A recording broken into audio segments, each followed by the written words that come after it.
Welcome to the Nomad Network, your first stop for complete and comprehensive Chicago Bears football coverage. Dive deep into analyses, updates, and all things Bears. Subscribe to our YouTube channel today and never miss a beat. Thank you in advance for your support. We promise to bring you the best because together we're unstoppable. Go Bears!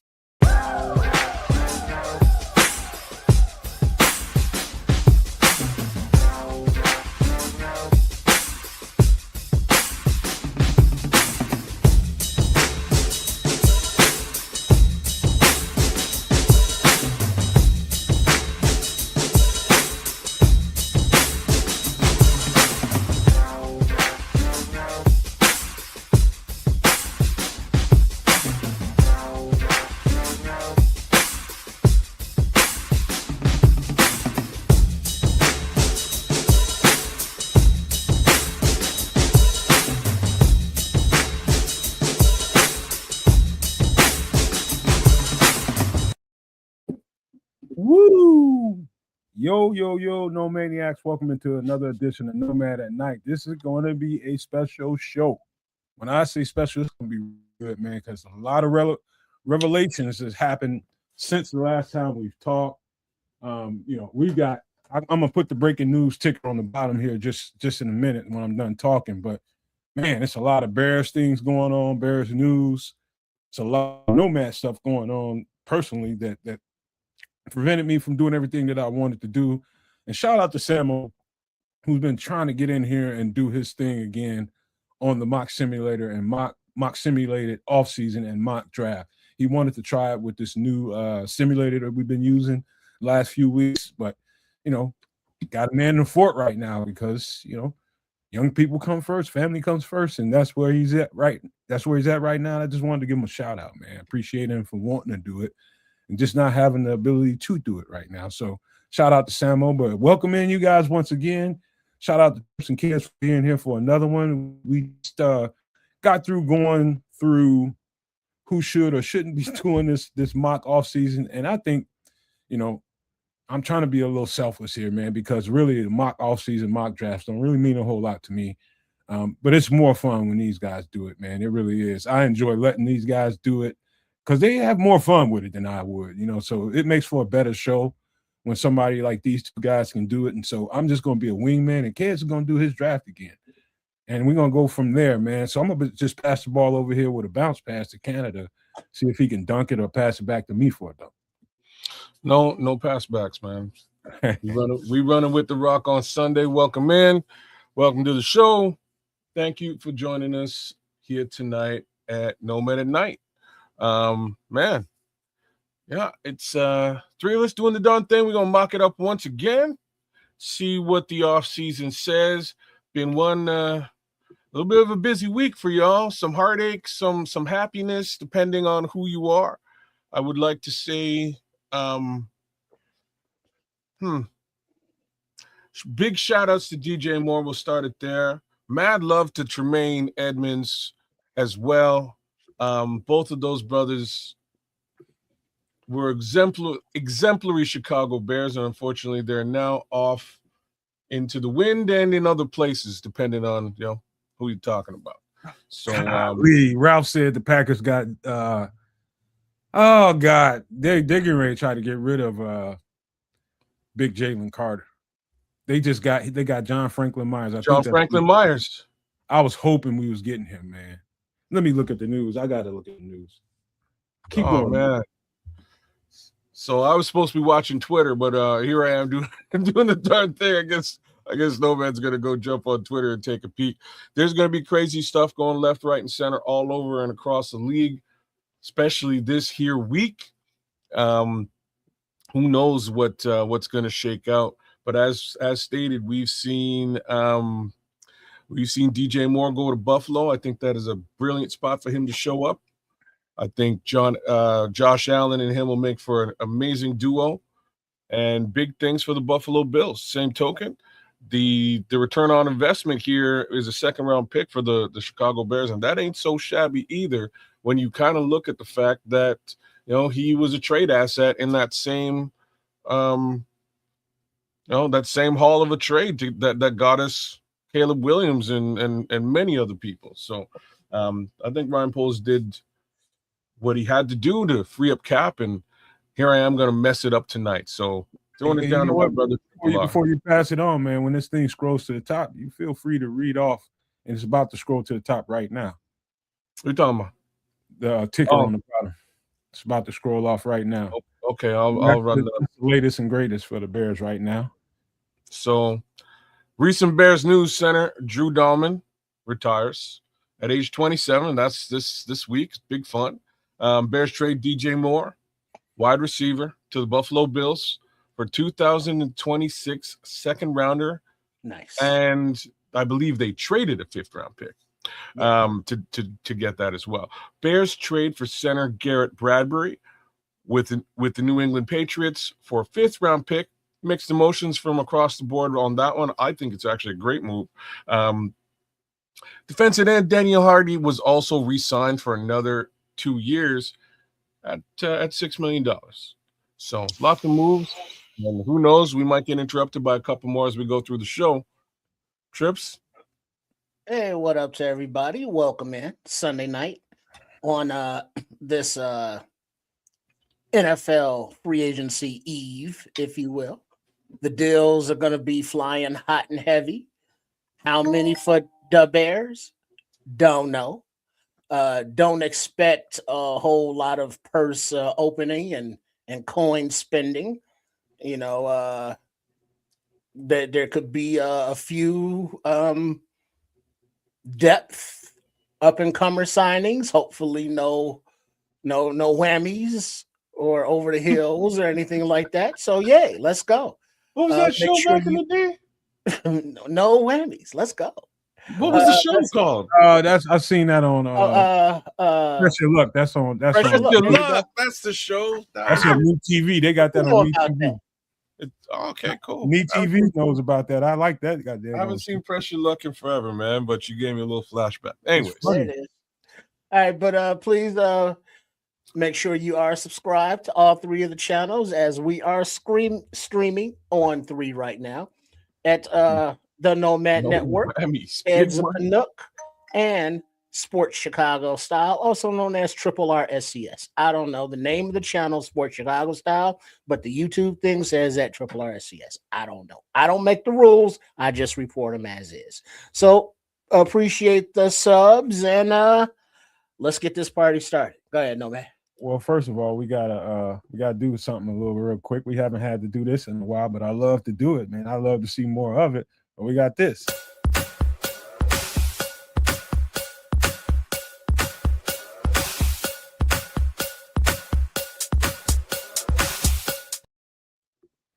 We got Mr. Mayhem with the $2 super chat, man. We thank you so much, man. We appreciate you so much, Mr. Mayhem. What up, Mister? Mr. Mayhem, back at it again. Enough respect, man. Shout out to the chat either way. BT9's out there, Dan Brown, Jay Krillin. What it do? Philly Mike. Who else is out there? Paulo Rodriguez is with us tonight. James Hunter. What it do, Jim? Kenny Adams. Leo Factor jumped in. Derek Guy. Patrick Higgins is with us. Let's give a little bit of love. Oh, Smitty Q's in there. Ralph Love. Man, we got the whole crew out there. Marcus Jones, Juju 7563. What it do, all y'all, man? Hopefully you guys are having a good Sunday night. And where'd you wanna go next there, Nomad? Well, I'm just looking at the news right now before I get started. Yeah, me too. I was kind of scrolling through a little bit myself. I think Twitter is probably the best place to go. No Maniacs, you guys can help us out, man. Yeah, man, help us out here. Keep us up to date on stuff, because I'm not opening Twitter right now. I'm just not opening Twitter just because I've got a problem with Twitter and it's personal. But let's start talking about our acquisition, our most recent acquisition, and that is Garrett Bradbury. Because as soon as I found out he was coming, I did the work on him. And watching, so first thing I want to say about Garrett Bradbury is I listened to a lot of people. It was on several channels. And I listen to people talk about how he's not as good, not that good, because they had a bad offensive line. And all the stuff that people say. And a bad offensive line went to the Super Bowl. Dude, I mean, like, okay, so let me just give it a little color before I get to breaking him down. What you know about Garrett Bradbury based on the film you watch? The first thing you got to know is young quarterback, number one. 2, brand new offense. Second thing. 3 is trying to get everything in symmetry. Like it took our offensive line a little bit of time to, get to where they need to be, and they finished really, really well. You see the same thing on tape with Garrett Bradbury and the offensive lineman that he had. And so to give you a little clue into some of the bad stuff that was seen, when the quarterback gets sacked, it's always somebody's fault. But that somebody ain't always the offensive line. That somebody could absolutely be the quarterback when he doesn't slide his protection. A little bit too much time in the huddle, getting to the line of scrimmage. Same stuff that Caleb Williams is dealing with early, right? That same exact stuff. New offense, getting the verbiage in the huddle, getting to the line of scrimmage, getting the play out, making sure you got the right play, and then getting it to the center so he knows at the right time to get everybody moved around. Sometimes when you don't do that, the quarterback doesn't do that well enough and fast enough, the offensive linemen don't have time to adjust. So you just got to run the play because you can't keep calling a timeout, right? You just got to struggle through it. And so I think a lot of the complaints that they had about Garrett Bradbury was a little bit of struggles of the quarterback getting sacked, free pressures, and different things like that. But it wasn't necessarily the offensive line fault from what I can see on tape. Now, what I will say that as his attributes, it's almost like kids and trips. It's like I'm looking at Drew Dalman all over again. Same kind of, the traits that you like about Drew Dalman, really quick, really fast, and really good technically at executing his plan. I'd say this, and this might sound like a stretch to some people, but Garrett Bradbury, I say, is quicker and faster than Drew Dalman. They're almost like the same people. Exact same player, but this guy's a little bit more twitchy, a little bit more fast, and he's going to give you an opportunity to probably run more power because he can move so well. Mm-hmm. Drew Dalman could move. He can move well, but this guy's even quicker and faster than Drew Dalman. And so his traits, and looking at Drew Dalman and what he brought to the table, it's easy to see why Ben Johnson gravitated to this move more than anything else. They're almost like carbon copies of each other. I would say that Dalman is a little bit more clean technically than Garrett Bradbury, but not by a wide margin at all. So, like, say, for instance, if I say seal block, kids, do you understand what I'm talking about when I say that? Yeah, but explain it to the rest of the world so they get it. So on a seal, let's just say the ball is going through the A gap, and that would be on the center's right-hand side, so it's coming off of his right hip. Right. But they want it's going to be kind of a cutback run, so it's designed to go off of his right hip, but it's going to end up going off of his left hip. And so what his job would be to get off that ball, and the guy next to him move catch him or block him, seal that guy, and so you show when the running back gets the ball, that running back sees his hip, not his back. He sees his hip, so he's sealing that guy, showing you that this is a lane for you to run through, running back. And so at that, I'd say Drew Dalman is much more polished than Garrett Bradbury at that, but that's just only one aspect of the game. He can clean that up. But I'm telling you, I don't think people believe that I don't think we took a step backwards whatsoever. Well, I'm sorry, am I cutting you off, kids? No, you go. No. All right. First of all, a shout out to Drew Dalman, whatever the issue was, that caused the retirement. Hope all is good with him and his family. That's some personal thing that, nobody needs to be judging him for. That's between him and his people, and they ain't got nothing to do with us. But the part that does have something to do with us, all right, that cap savings, quote unquote, it's not a savings because you got to replace the center.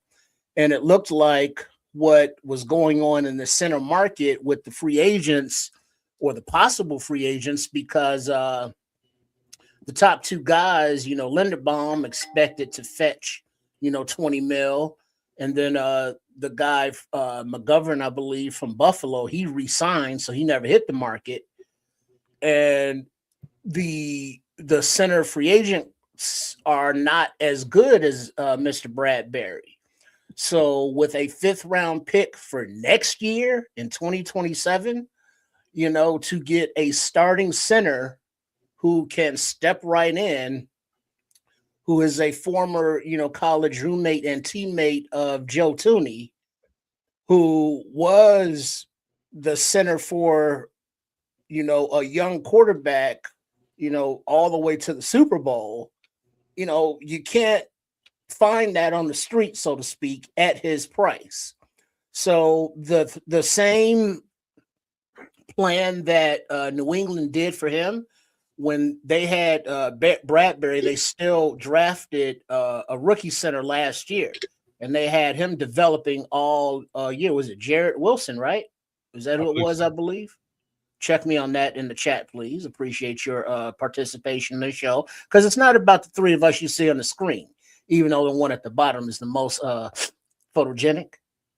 We appreciate the participation. So if we're wrong or we're full of shit, tell us. But I believe it was Jarrett Wilson as the center that they developed. So in this upcoming 2026 draft, I would expect that the Bears go that same route, draft a center pretty high, and let him develop next year behind Bradbury, who will be in the final year of his contract. So did they only give him a single year or 2 years? I don't think they did anything yet that's of a note. They're gonna let this play out. I think with what he's got on his contract now, I think it's about $4 million or something like that. Man, yeah, it's like $3.5 million, and I believe he's a free agent at the end of this year. I don't like when he does that. Like, I just want to say that out loud. Well, just because they haven't done anything doesn't mean they won't do anything. I know, but this is what happens when you do a 1-year contract. It's a little tricky. When you do a 1-year contract, what you're saying to the players, I don't know, right? You're saying that out loud. Well, but it's not like they signed him; they traded for him. So I mean, he was going to be playing for a 1-year contract anyway. Right. It was like, well, now you're just doing that for a different team. Right. They just took the money off of their books. You know what I mean? I'm just saying, if you're sure enough about a guy, you're going to spend capital on him, you might want to have him around for 2 years. At the end of this year, or if we get to November and they haven't signed him to a longer term deal, A, he can walk, B, his price tag technically goes up, because if he has a decent year, we're paying more for this guy. It's just like what happened. Well, but here's the thing, though, kids. If we put a 2-year on Deshaun, he'd be locked up at a cool, cheap price. Well, kids, the thing is, we don't want to lock him up. I don't think. I think we want to develop a rookie, to have him start, in 20, would that be 28 or 20, so whatever the hell year that would be, this upcoming season. And then also the thing that you have to look at for players and their exit strategy is that if Tremaine Edmonds, signs a lucrative free agent contract, and let's say Kwani B signs one, and the amount that a free agency that we spend on as the Bears, there are comp picks involved in that. So you want your guys that you don't trade away or don't re-sign, if they hit free agency, you want them to get contracts, because then that helps, going down the line. Okay, so my thoughts are these. I do think the plan is to get him under some kind of rework contract for an extended period of time. And I think some other things take priority at this point today, which is probably the reason why they haven't done it to date. And I agree with that. And if it was me, I would be like, hey, we will, move this off the table for now, but we'll come back to this once we realize what we can and can't do in free agency. Once we got some other contracts solidified, then we go back to this. That's what I would do if it was me, But however, I don't know that drafting a center high would be amongst their things in priority, because I do believe that they believe Luke Newman is going to be the center of the future. It's about whether or not you think he's ready right now. I think we have the center of our future on the team. I don't think we draft high right now because I do believe they believe in Luke Newman. It's about where you can get a good quality guy and you don't have to reach for him. So Well, that's wasn't snapping an issue for Newman though? At first. I didn't hear anything beyond the early part of training camp and preseason. Beyond that, I didn't hear anything else about it. But Because I always saw Newman as the heir apparent to Jonah Jackson, and then McFadden as a short-term backup for Tooney. And so eventually a dedicated actual center who has done that throughout their college career would be on the target as now a pushed up heir apparent to Dahlman, who stepped away. And since Bradbury's on a shorter term, I think that just may have accelerated the plans for center. And I don't think that Ben Johnson is comfortable with moving guards to center, to be the center. Well, he did it this offseason, which told me in preseason, this told me that they definitely see him as somebody. You got to know that they want the interior guys, they want them to swing. That's the first thing to know is they want them to swing. They want to be versatile at all three spots, whether it's left guard, center, or right guard. They want you to have experience doing all that. And I've seen that. And so what they're thinking, I'm seeing on the field in preseason. And so I love this reps at center. I love this reps at both guards. And so I'm telling you guys right now, I believe our future center is on the team, whether it's Garrett Bradbury for the next 2 or 3 years, whether it's Luke Newman, I don't know, but I'm just talking about Garrett Bradbury himself. I think this is a really, really solid piece. One thing I didn't know, and I did watch his North Carolina State tape when he was in college, and he looked like the exact same player. That's a technically sound football player, man. Garrett Bradbury is sound. And for a guy that's just barely over 300 pounds, great anchor. Great anchor. And so when I'm seeing him against the big old Tavondre Sweats of the world at Tennessee, he held his own. And I was looking for those. Yeah, I was looking for those games where he had to deal with the really big guys, and to see how he held his own. He's pretty much put him at a stalemate. And so for a guy that's a little bit undersized, some people would say, playing against a guy that's 340, 350, man, this guy held his own. And so I just didn't see nothing about Garrett Bradbury that was just like, I didn't see that at all. I'm just like, oh, okay, I see what Ben Johnson's looking at. He's looking to find Drew Dahlman, and he found him in Garrett Bradbury. It's a good player, man. Well, I think it's a good selection as well. That being said, I'm not too fussed about it. I think that they saved, in my opinion, they probably saved a decent amount of money on the difference between the two players. Let's hope that this player can hold up. And I don't think he's going to be in any trouble because he's got two fantastic guards lined up beside him. All the more reason for there to be no movement of Tooney to the full-on left side. So I expect there to be some sort of a search for a left tackle here over the course of the next couple of weeks. Yeah, we'll see, man. We'll see, man. But I do like this player. As soon as I found out about it, I think it might have been Friday night. It had to be Friday night. I got a chance to go look at his, and I got a chance to look at some of the struggles he had when he got to New England early in the season when there's a new offense. I'm going to say that again, new offense and new pieces around him. Quarterback's new to the offense. The offensive line is new to the offense, and it's shaky. And guess who gets the run of that pain?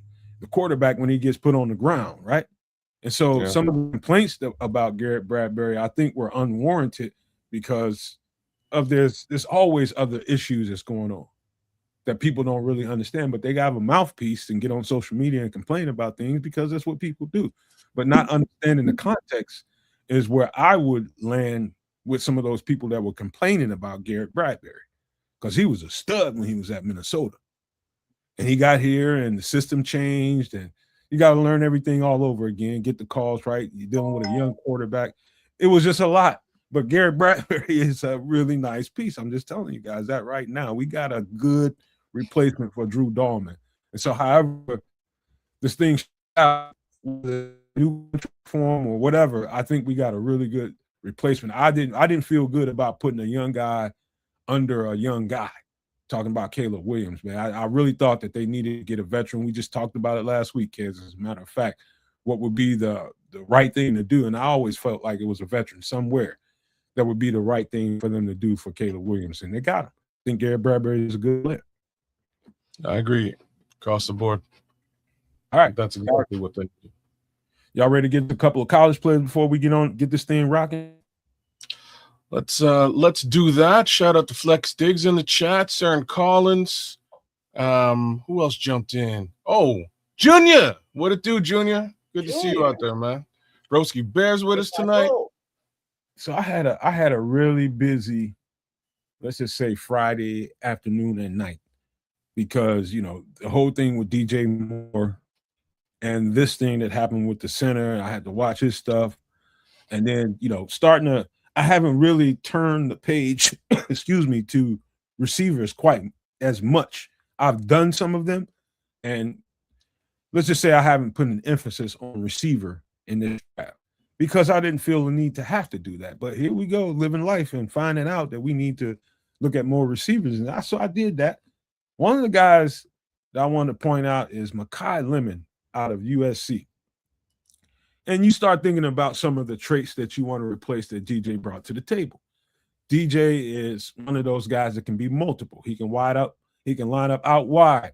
He's definitely somebody that can do damage in the slot. We know that. And he's a piece that can be versatile in a way that you motion him into the backfield and get some production out of handing the ball to him, doing fake reverses and throwing the ball down the field. Mekhi Lemon is unique in that regard. He can throw the ball. He can motion into the backfield and give you reps out of the backfield. He's 6 foot. Let me make sure I got this right. Mekhi Lemons is 5'11", 192. And I love his traits. Love it. He's a running back. As soon as he touches the ball, he becomes a running back, trips and kids. He is that kind of guy. He's hard to tackle, very, very elusive, becoming a better route runner. He can block, and he's a willing blocker, and he's mostly a hands catcher, mostly. This guy is a piece, man. When you start thinking about how Ben Johnson thinks about players as weapons, how he likes to weaponize football players, Mekhi Lemon, I don't know how many people have done any homework on this kid right here, but you're talking about replacing the attributes that DJ Moore brings to the table. This is a piece. This is a piece. He's a big receiver, built low to the ground like a running back, and he's a game breaker too. You put the ball in his hands, I don't care if it's in the short area, long part of the field, you put it in his hands and there's a chance he breaks it every single time. I don't know, kids, you looking at some film? Yeah, I am. What you think? I think he's I got to bring that one back. I'm sorry. I was a little confused because he's number 6 on this squad, and I'm watching, and I just see a reception by number 10. I'm like, why are they following number 10 as a receiver in this clip? And it's because he threw the ball. Yeah, man. I'm telling you, man, Ben Johnson, I think I'm figuring out what Ben Johnson is thinking. He takes quarterback reps? He will go. He will get in there and do a little bit of that. He'll get in there and do some stuff. He's such a weapon when he puts the ball in his hand. They're just trying to figure out ways to put the ball in Mekhi Lemon's in his hands. However they have to do it, they just getting the ball in his hands because he's that explosive. And I'm seeing the chat right now. You guys are saying he's never getting out of the first round. The tape I looked at, I could see that, but I can also see him sliding into that second round somewhere because teams have some other needs because there's so much movement going on right now. I could see him sliding into the second round. But Mekhi Lemon is definitely a piece. He's I a don't playmaker. It's funny. I wouldn't call him like a route runner. You know what I mean? Like he's not. At least in my He's not polished at all. yeah, he's not a polished route runner. But what he's something else. Like he's an athlete. He's a weapon. Yeah. Yeah, And I think that's what Ben Johnson is trying to do. He's trying to make his offense so dynamic that you can't focus on one guy.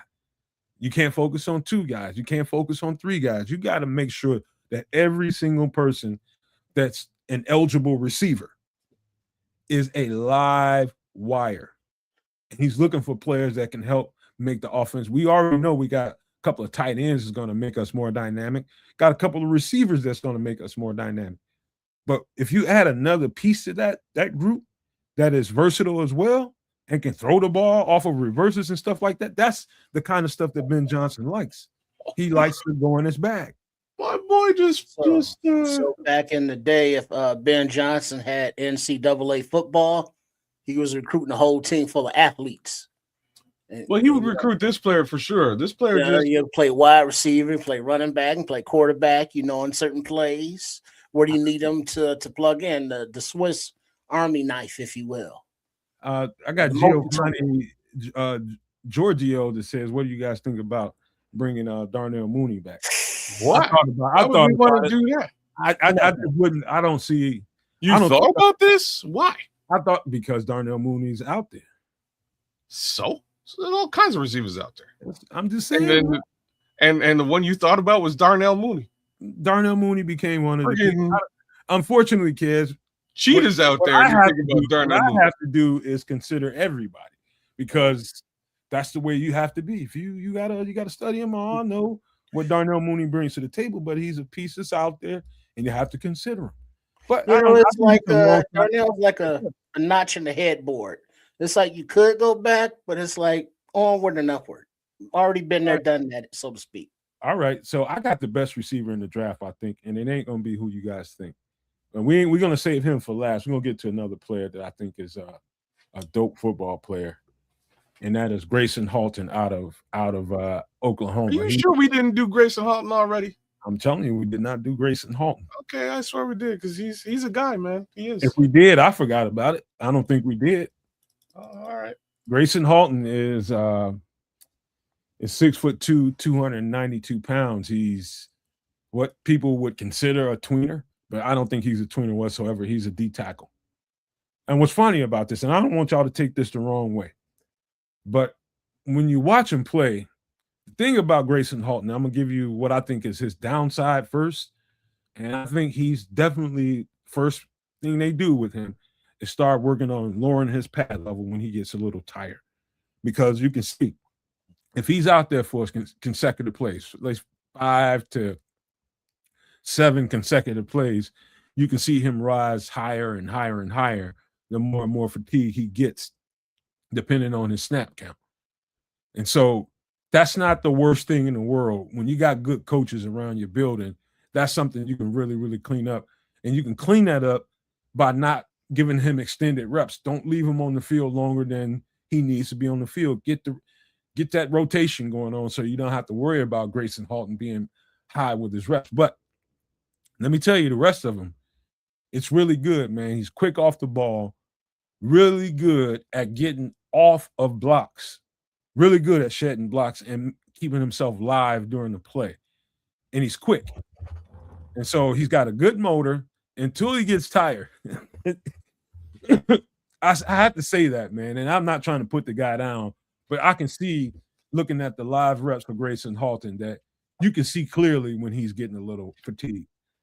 And with most defensive linemen, you can definitely see that, man. But my man has some good traits to him. I'm going to say something else that's going to be, and I don't want this to turn y'all off, but it kind of reminded me of what's our boy that we had to let go of this year in the offseason?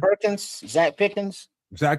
But the difference between him and Zach Pickens had some outstanding qualities to him. But the dog, he lacked. This guy don't lack no dog. He's more like, his mentality is more like Grady Jarrett, that big boy swag. And so he's ferocious in the trenches, and he carries that attitude with him, and you're looking for somebody that has that kind of temperament. You know what I mean? You looking for that.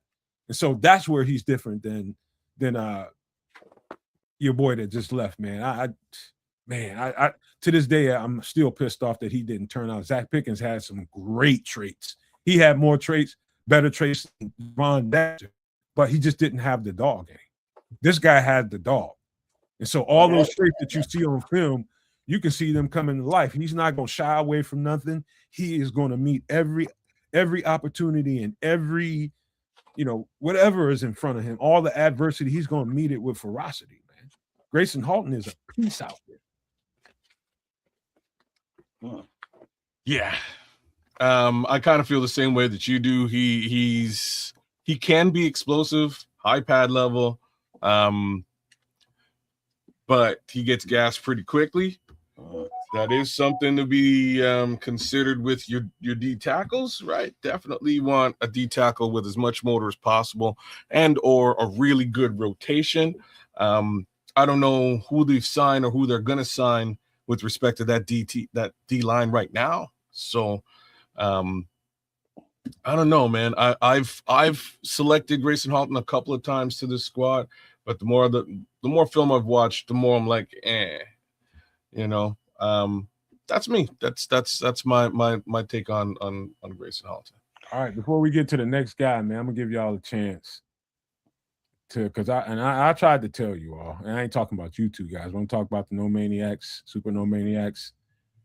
How many times did you hear me say that Maxx Crosby ain't really a fit in the 4-3 front? How many times? And I kept telling y'all, man, he's a great football player and great DN, but he's not a DN for our front. You think that's why he's not here? Oh, trust me when I tell you, if he was a fit for Dennis Allen's scheme, they would have gave up them picks. He'd be a Bear. I don't think that was I'm telling you that's the case. I don't think that was the problem. That is the case. He's 240 pounds, bro. Probably. Well, didn't they get outbid?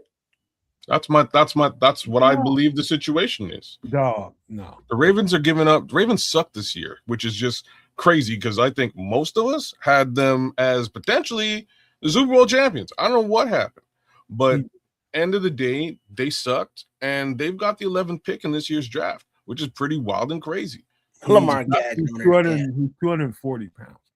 That's 14 picks higher than what we're doing. So if we're giving up 2 1s and their one is 14 picks higher, we probably would have had to give another selection on top of that, which is just crazy.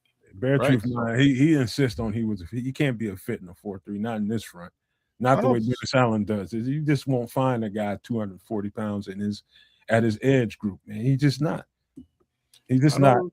But the way that Bears Twitter just had a meltdown, and it was like the offseason was over. Oh, it was done. It was like wait. It's like Foles didn't get Mad Max.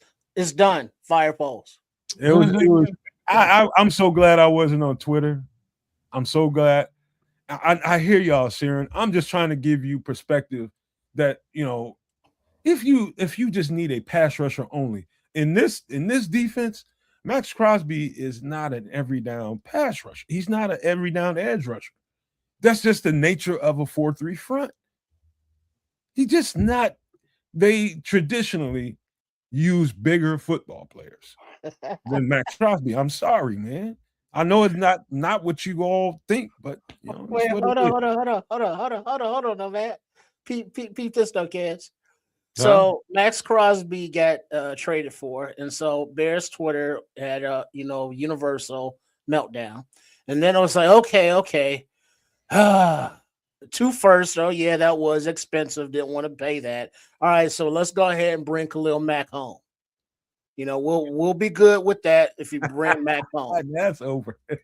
And then Mack re-signs with the Chargers, did he? With the Chargers for $18 million guaranteed. Damn.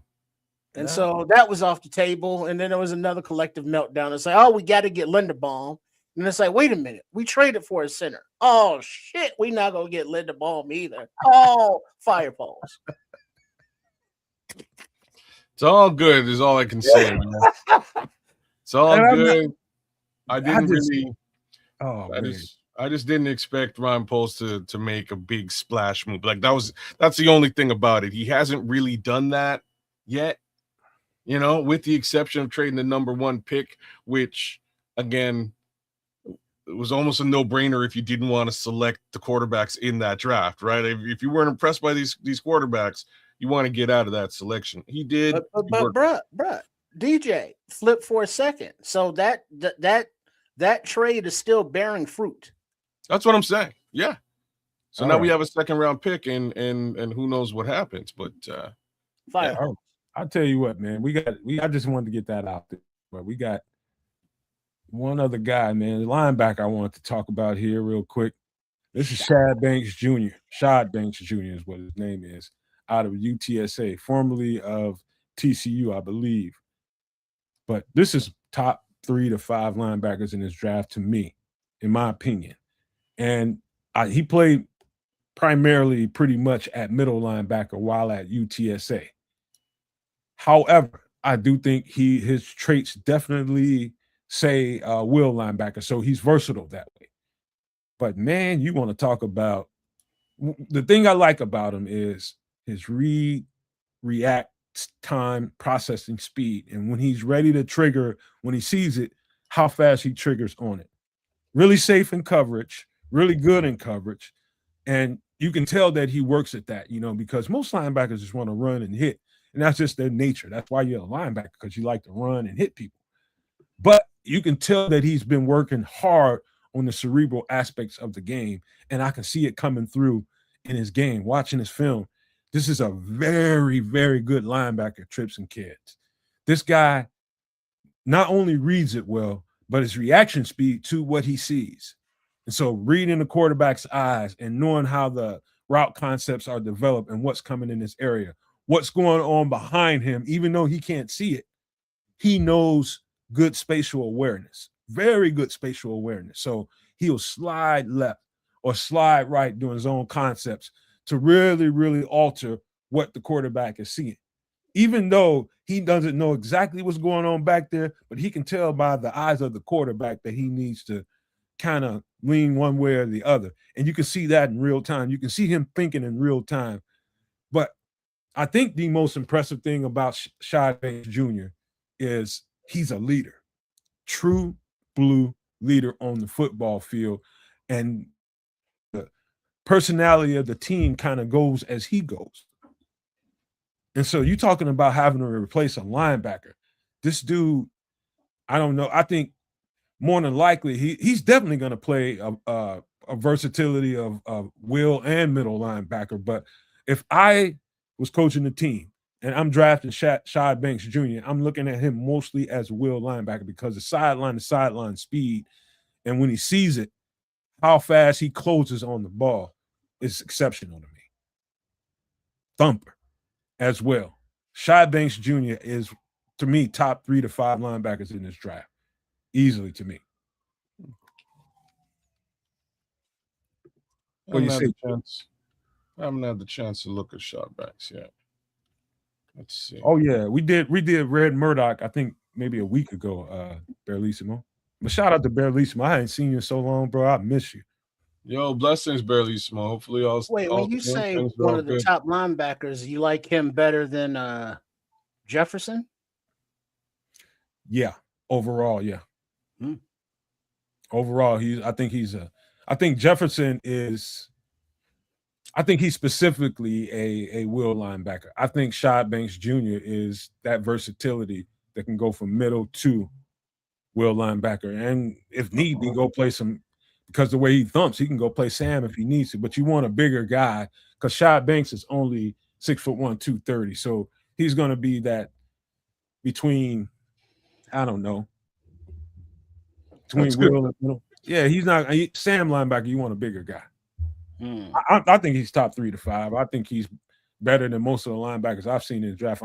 I want to say top 3, but I'm still in the process as we speak. But man, he's good. Shad Banks Jr. is a stud. Hmm. Hey, I hear you, Bellissimo. He said I got family stuff going on too. Shout out to King Booker World who just jumped up in here. Hey, any thoughts on kids? Did you get a chance to look at him a little bit? I'm taking a peek. He's a really decent piece. The only question I have is just with respect to length. That's it. He's got really good instincts, man. He gets after the ball. He's pulling interceptions here. He's got no fear of making a tackle, breaking on a ball, or breaking on a player. He'll punch the ball out. He's got some decent skills, but I think for me, the thing that jumps out the most about him isn't imposing size, speed, or athleticism. It's actually just flat out instincts. He seems to have a good feeling as to where that ball is either going or where the player is going. Man, it's got great linebacker traits. Yeah. And both, fitting the run and making sure he's present in the run game like a big dog. But what I've seen throughout this whole season is him get better and better and more comfortable in coverage. He's good in coverage, man. Yeah.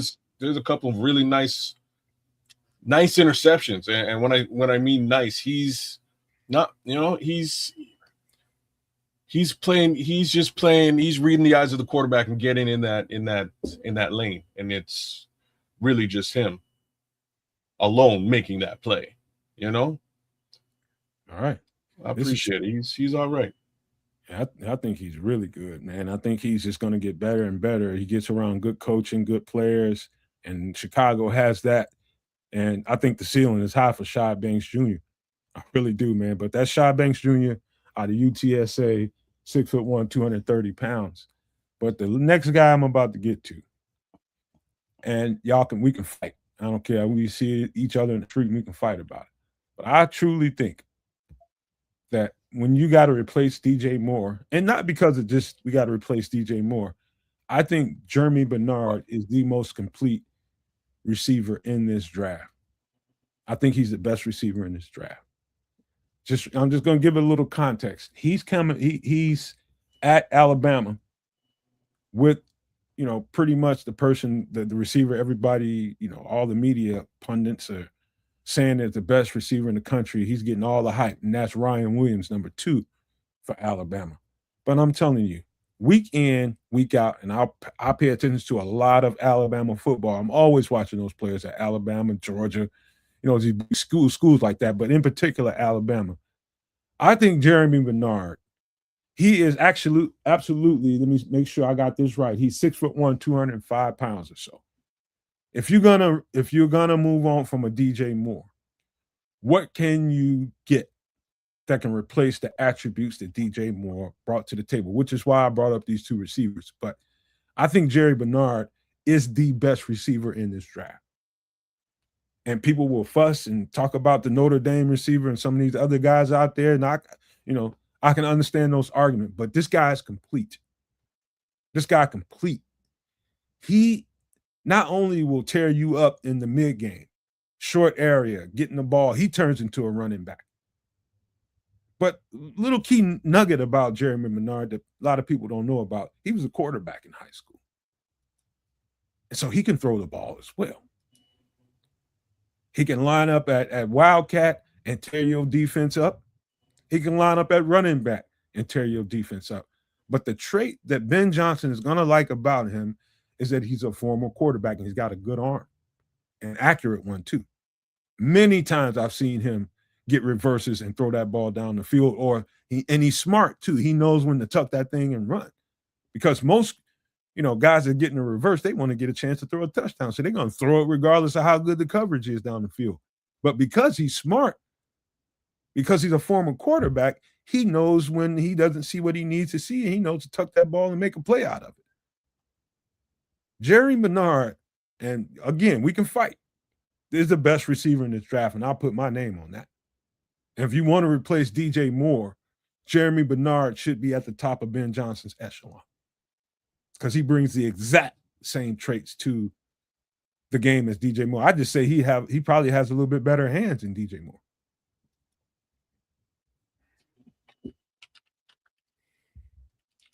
Sorry, wasn't ready for you to stop there. Taking a look at, I got to check out his 40 time. He plays fast, very fast. I just need to see what it actually sort of looked like, and then I'll say, nah, he plays faster than it. Where's he at? I think I Flex. I do think Ja'Day Walker is going to play a role. I don't know. I hope he does, man. I hope this really opens to DJ's role. He's going to play a role. Yeah, I would like to know, what does anybody think about Mr. White Chocolate, J.P. Richardson? He was a college a dog, as you put it, and they've been developing him on the practice squad all season, and he actually got a few special teams reps there at the end of the season. So they've been bringing him along.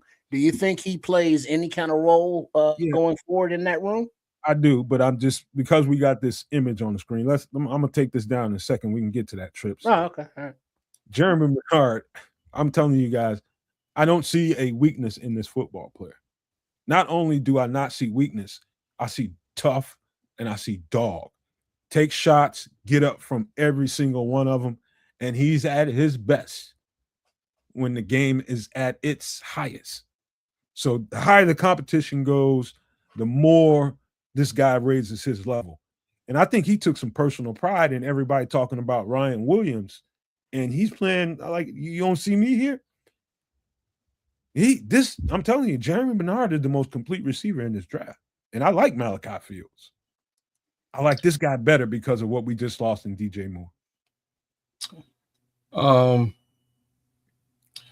So I can't go out on a limb and say that I've scouted this year's crop of wide receivers. Again, given the place where we're drafting and the fact that we drafted wide receivers pretty high the last two drafts in a row, I kind of doubt they'll go high with a wide receiver. They may get a wide receiver, but I doubt they'll go high. This guy's in a decent enough spot where we could potentially get him. He's an impressive prospect, man. Especially in comparison to the one wide receiver we've seen today already with Malachi. Much more complete receiver. He's not just a complete receiver, but as a playmaker, he's a bit of a different thing. How can I explain this? To a certain degree, Makai was a running back as well when he gets the ball in his hands. So is this guy, but he'll moss you, right? He'll also... Short area burst is exceptional, isn't it? His short area burst is crazy. And again, it looks like, they clocked him at a 4.8, nothing super special. It does not, when he gets the ball in his hand and he puts the acceleration on it, don't look like no 4.8 to me. And that's a shame. That's probably why, a lot of people might be down on him, but you definitely don't see 4.8 on the freaking field at all. No, maybe when he's just sort of running a route, but once the ball's in his hand, he will make room for himself, and that's kind of crazy. The other guy, he's got a really nice way of kind of creating something out of nothing, but this guy does too. So very similar players in my opinion at the end of the day, both of them, but Bernard's a wide receiver, quote unquote. He's got a much more complete route tree, much cleaner routes. And again, he will go up and battle you in the air and win. Kind of an interesting wide receiver. I think he's been an NFL receiver in college for 2 years. I wouldn't argue with that. The way that I'm what I'm seeing right now, that's what I'm seeing too. He's got a lot of NFL readiness, in my opinion. It's a good way to put it. He is, man. Jeremy Bernard is like the truth for me. I'm critical when I'm watching tape, because I probably sound overly optimistic when I speak, because I look at more of the positives and not always looking for negative stuff. But even if you look for it with Jeremy Bernard, I've been in his tape off and on again for the last 2 years. and back and forth, looking at him and seeing how he played against this guy, how he played against that guy. The guy steps up. He's not only a weapon, but he is really, really reliable. The guy that they look for when the game was on the line to make a play is 9 times out of 10 number 5, and that's Jeremy Bernard. The guy is ready to be a star on the next level in the NFL. And Chicago Bears get this guy in place of DJ Moore. DJ Moore will be quickly forgotten in the city of Chicago because this guy is ready. He can bring a lot to the table. So Paul Martin, no, he ran a 4.48, not a 4.8. Which again is middle of the pack speed as far as wide receivers are concerned. Coming out this year, 4.48. As in 4.5. Say what? And that's middle of the pack to you? I'm not the police. I'm looking at the list. You go run a 4.4. You go run a 4.4 anything. It's not about me, brother. I'm not a wide receiver. I think you run a 4.4 anything on a moped. Shit. Hey man, 4.2 or bust. I'm talking about what you. Everybody ain't no 4.2. Those guys are rare. If you look at the wide receivers in this year's draft, I'm just gonna go from the bottom. 1, 2, 3, 4, 5, 6, 7, 8, 9, 10, 11, 12. So 12 before you go. He's the bottom 12 in the 40 in this year's combine. Ken, which again, 40 ain't everything. Before you go there, let me say this, man. And I'm not accusing you of anything. I'm just talking about in general, fans in general, who are, let's just say, lazy about going to look at the film and this is their measuring stick for how good a receiver is and what he can bring to the table. They think a 40-yard dash really means something. It don't mean shit. Well, that's what I've been saying. Like, you know what I'm saying? Like that's what I've been saying. I'm saying if you watch the player on the field, it doesn't look like a 4.48. It doesn't look like he's playing by any means slower than anybody else you might see out there. Looks pretty effective on the ground. He knows what to do with the football when it's in his hands. I just wonder why, first thing when you start talking receivers and shit like that, why people just go to their 40-yard times. And I'm just like, fast. Just turn the goddamn on tape on, man. There's a reason for it, man. And like, no, not really. There's no reason for that. Really? There's a lazy. Don't want to watch the tape. No, there's a reason. And the reason is that if you run a 4.26 and you're the highest touted guy in the game this year, odds are folks are going to be looking at you. If you run a 4.28, people are going to be a little bit more interested because again, that's pretty damn fast. So those top speed guys to a certain degree are going to get looked at. You try to listen to me, just listen to Barlissimo. What's he saying? It don't mean shit. Of course it don't mean shit, but it does have at least a little bit of an understanding with respect to why folks are going to look at you. They're then going to take a closer look. If you come in as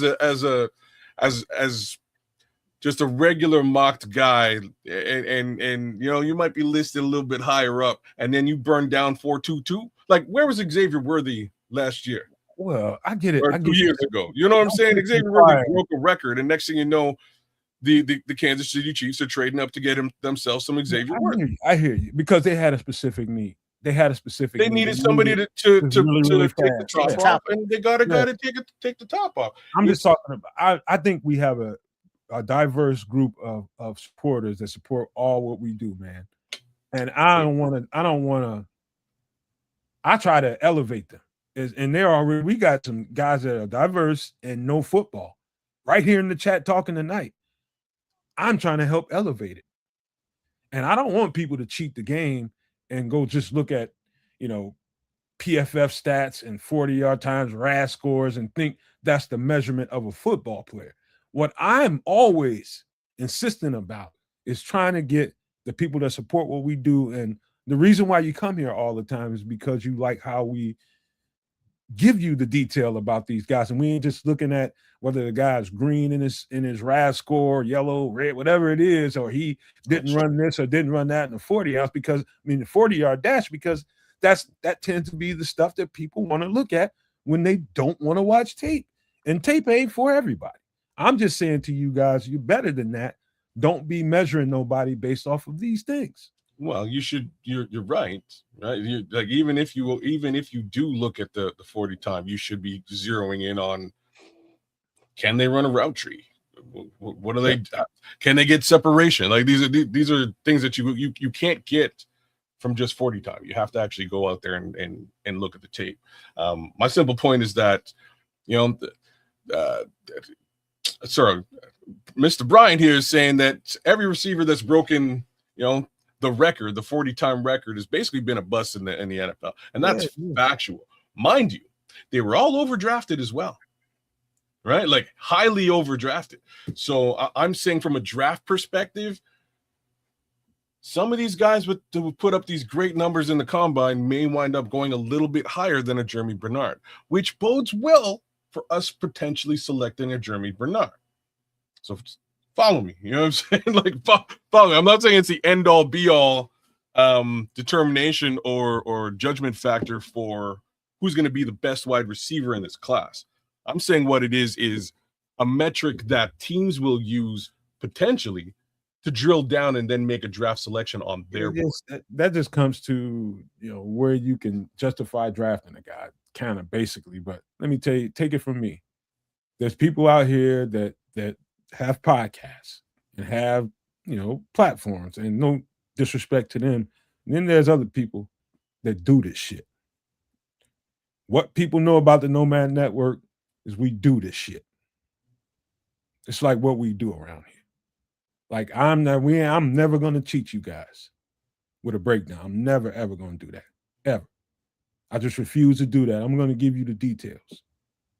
And that's what some people come and watch a show like this to get. And some people looking for this stuff to make them excited, whatever they're thinking about, confirmation of it. So, we're not here for that. We're here to give you the detail. And that's what we're good at over here, man. We ain't gonna cheat you. So that being said, man, that's the college guys, man. And you know what? From here, I'm a kind of be the middleman in between you and Triple R as y'all get this thing cooking, man. Ready to go? Ready, Trips? Oh, yeah. All right. So what we are doing, we are utilizing the platform of Stick to the Model to do an off-season mock draft. So we are doing Da Bears and I guess who's doing the who's the GM, kids? So I'm GMing tonight, bro. So we'll go through it as needed. Nomad will be our player personnel specialist, and we'll run it down the line. So you can click on the big old shy, and we can start things up. Fire this puppy up. All right. So now, right now, we are looking at cap up here of what is that? 26 million. Is that what that says? I can't read the. I was just gonna say, neither can I. So can you maybe no, it's a little bit for my blind ass? That might help a little bit. Wait, hold on 1 second. It's not a maximize. Zoom in. Yeah, you got it. Is that a little bit better? All right. So now up here, our depth chart, our moves. And then also a new thing that I don't know if people are aware of, but like, let's say you want to change your depth chart, you can click on a player and adjust them. So now we can see at center, they already have Bradbury here on the roster. And on defense, Tremaine is gone. And so you see the holes here in linebacker as well as on the defensive front. So where would you like to start? So this has been updated to some degree. It looks like DJ's gone and Garrett is there. I'm glad you clicked on that. So let's just look at. Well, we don't want to restructure him.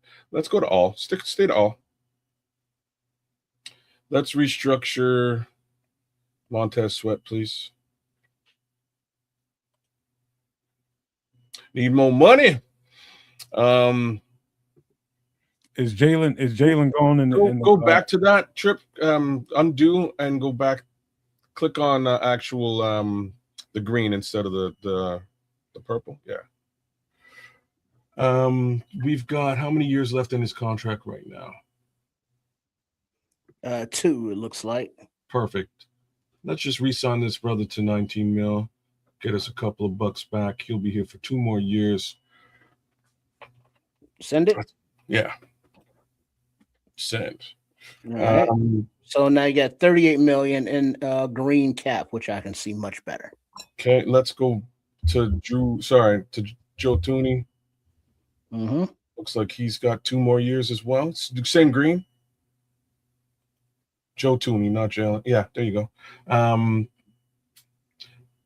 Click on 2 years. What's this man's age?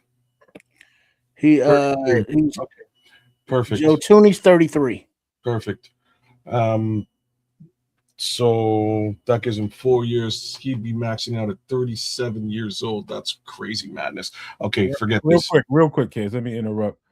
Thank you to Philly Mike, who just jumped in here. Thank you to all the No Maniacs that it gets any breaking news. Let us know in the chat.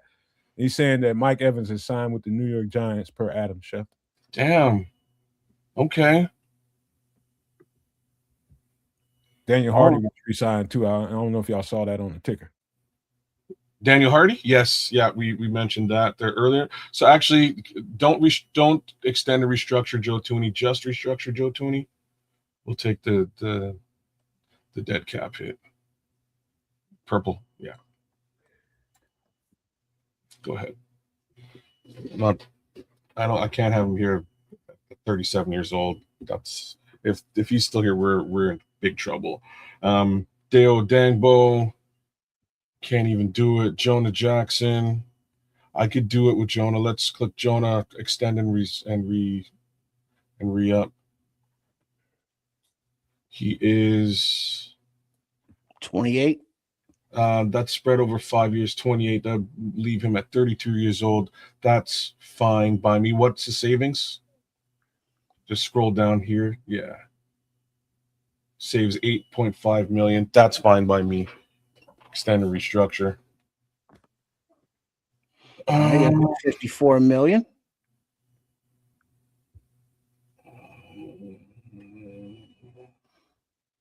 Kyler Gordon got a 3-year deal. 15 mil dead. I'll tell you one thing, they got a real good deal on Kyler because his homeboy Trent McDuffie just got a 124 million out of the Rams. Jeez. I know. Caleb Williams, TJ Edwards, Cole Kmet. Click on extend and restructure. Of who? Cole Kmet.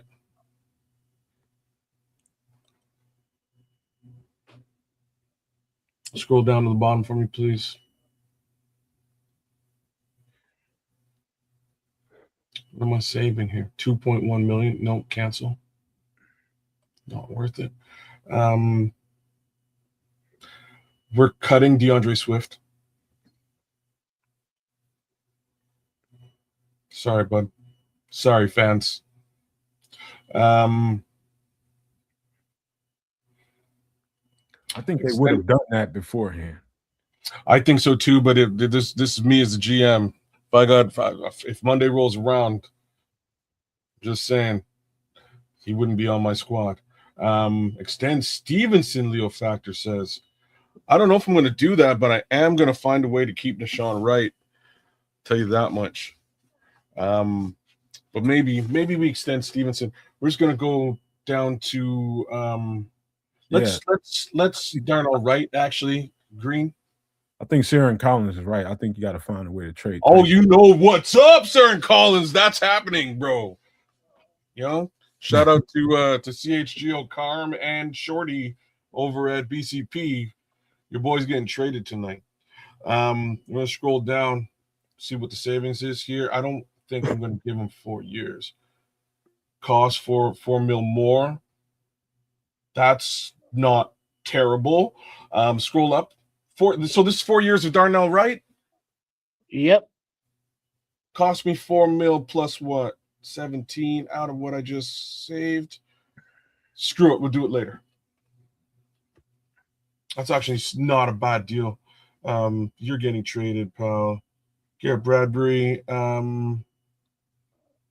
let's restructure this. See what we can do. I'm seeing that, Cornell. That was cap. Sorry, my bad. Extend restructure. What's bad cap? That Mike Evans news was some bullshit. Yeah. Even and that, also that Franklin Myers news might have been some bullshit too. I've seen no sign of. Yeah, I haven't seen that either because he's that can't happen till tomorrow, and I haven't seen anything else about it online or anything about it actually. Make sure you're getting it from because I'm upgrading, man. I'm upgrading Sarah. I'm upgrading, man. We're getting Kenneth Walker 3 or bust. It'll cost us $3 million more. Scroll down. So this cost 0.2 more to extend Garrett Bradbury for 1 year. Click on 2 years for me and take a look at what that looks like there. So that's 3 years total. We're going to go 1 year. It's fine. I don't know why. Restructure. I don't know, y'all. Tyron Santos, Luther Burden, Josh Blackwell, Ozzie Trapelo. Let's go to Tariq. See what we can do with Tariq. Do what? Extend and restructure. Tariq don't want the world. We ain't getting it tonight. $1.3 million difference. $5.4 million cap hit. For how long? For 4 years. That's not a bad deal. Scroll down. $5.4 million cap hit. Let me give a little shout out to everybody. Hey, you are watching the Nomad Network, Kids of Canuck, and Sports Chicago Style. Please hit the subscribe on all 3 channels. We are all live right now on multiple different platforms. And this is the last mock offseason, simulated offseason of the offseason, man. This is the last chance we'll get to do that because free agency is live and in effect. So you guys enjoy the show, man. We're trying to do it the best we can tonight. I think I extended restructured Tariq Stevenson at these numbers. That's fine. I got $60 million. That's cool. Keep scrolling down. Show all 51. Roshan Johnson cut.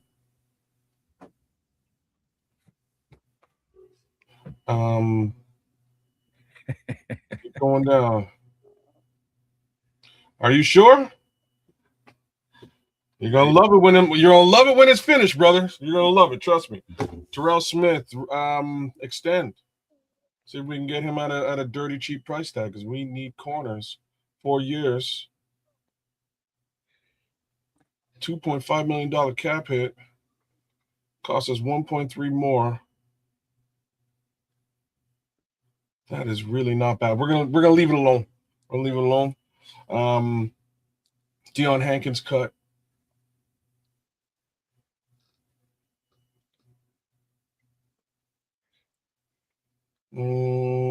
Dallas Flowers cut.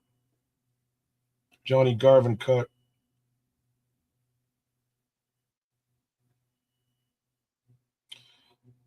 Nikolai the Great cut. Mo Alexander cut. Yeah, you got some smart asses in the chat, boy. Carlos Dunze too. Damn, y'all raw with Odunze, man. They're raw with Odunze. I'm not that. I'm a believer. I'm a bigger believer in Luther Burden, but it is what it is. Keep scrolling down. I love it in the chat. Y'all keep it coming, man. Britton Brown cut. Jamry Chroma cut. Javarius Owens cut.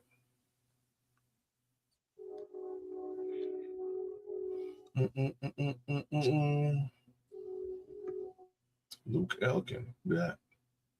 He didn't even have a position. He just He's making a $9 long snapper. How many long snappers we need on this team? Well, at least 2. And right now, all right, you're on the practice squad, boss. Kadir Ishmael cut, and Dante Manning cut.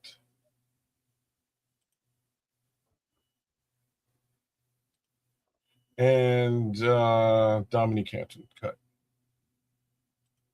And Jeremiah Martin cut. Bro, you shouldn't have cut Dominique Hampton. Tough. I'll get another corner. We're good. He's not a corner. He's a safety. I'll get another safety. I'm getting safeties. Oh man. Right now I just need money to do what I need to do. So let's move over to cut his ass. Let's go to trades, shall we, sir? Tooney cut. No, I'm teasing. What do we got here? What's going on? I sent pick 89 for what? Kobe Parkinson. You know what I just cut? You know what I just cut today? The cheese? No. my 10-year-old pickup truck, man. That was my baby. You got rid of it? I let it go for a little bit of nothing, man. Sorry, scroll up a little bit. Oh, Tony Pollard, maybe. Okay, so Giants want to give us Dexter Lawrence for a second round pick. That's not super crazy, but let's see if we can get a second for Tyson in a minute. We'll come back to that one. Or maybe we get a second for Cole Kmet. Let's move Cole Kmet. Accept the Rams. Sorry, Chargers. Accept that. What about Philly? Is it better? 54? Yeah, and then you get this from Carolina. 83, 119, 157. I still like the 54 better. So I could trade back with 54 and get money, or trade the 54 straight up to get Dexter Lawrence, right? So 54. Hold on. Keep scrolling down. Just let me see them all. Vita Vea's on the take. Tyson Campbell's on the take. Keep Cole. He's offering me a second round pick, Barlissimo. I'm taking a second round pick for Cole Kmet for sure. We just traded DJ Moore for a second round pick. And he's gonna come crying to me about the tight ends in the draft. Why would I do that? I got Colson Loveland. I'll just get a couple of later round tight ends because they're not starting. Tony Pollard. Is that the last one? Yep. 129 for Tony Pollard. Okay, it doesn't matter. We're getting. Leo says fire you, man, for not taking the Dexter Lawrence deal. See, I'm trying to make it so that we stay with our. You know what I'm saying? We stay with it too. So we're gonna trade Cole to Philly. Okay, slow down, fellas, because y'all ain't letting the cat see what's going on here. So you're moving pretty fast, man. We're gonna trade. Why is this one 82 and the other one 89? I agree, y'all. Tight end is very important, man. And we got two. Don't you worry, man. I'll get us a tight end. I'll get us another tight end. Second round picks. Like I'm fixing the D line with Dexter Lawrence right now. So let's especially with John Franklin Myers gone, this is exactly what we want. So we're gonna do the Chargers. We're gonna do the Chargers. And then we're gonna accept Dexter Lawrence. Restructure. Extended restructure would be fine. Oh, you can't. Yeah. So undo. Yeah, do it again. Pick up Dexter Lawrence. It's not here. Refresh. Okay, fine. Nope. Damn it. Try to move on big boy from Tennessee.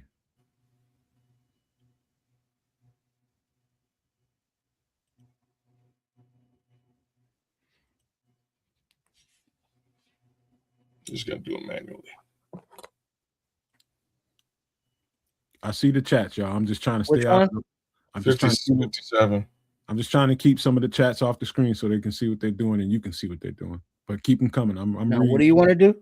So I want to extend. So what's this man? 28. We're gonna give him a 4-year deal. Scroll down. Oh no, go back up. Sorry, my bad. My bad. So this is 6 years. We didn't need him for 6 years necessarily. 3 years is fine. Back down one. Scroll down.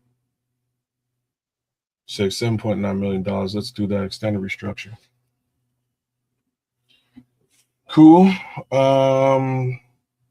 Traded Cole. It's unfortunate. We've added some hype on that line. Well, yeah, thank you, man. Let's test out the Tyson Bagent situation. Where can we send Tyson Bagent? How about Atlanta? Well, we'll see if they're You're gonna put him in on the trade block?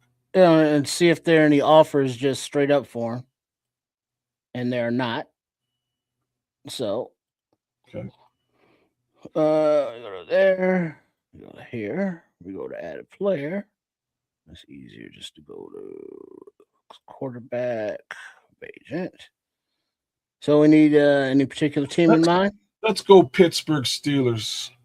Get them out of the division. They need a quarterback and they have cap space. Let's ask for a number 2.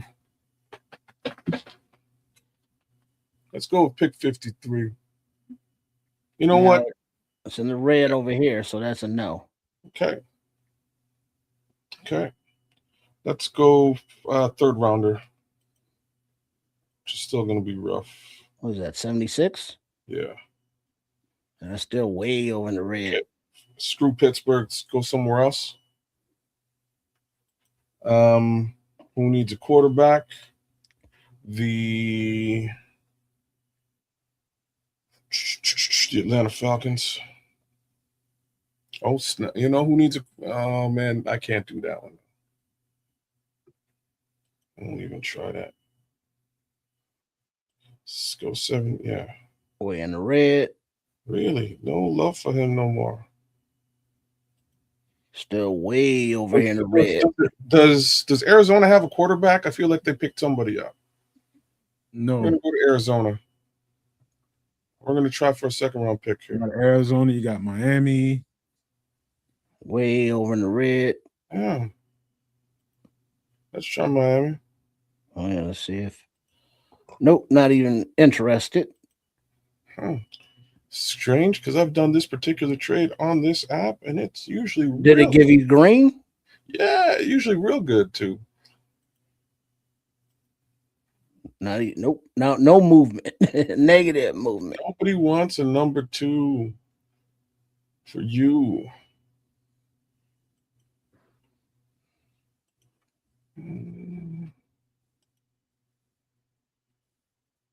That's a 3rd. Not interested. Who's left? Who else needs a quarterback out there? Not even a 5? Damn. Tyson? What the F happened to you?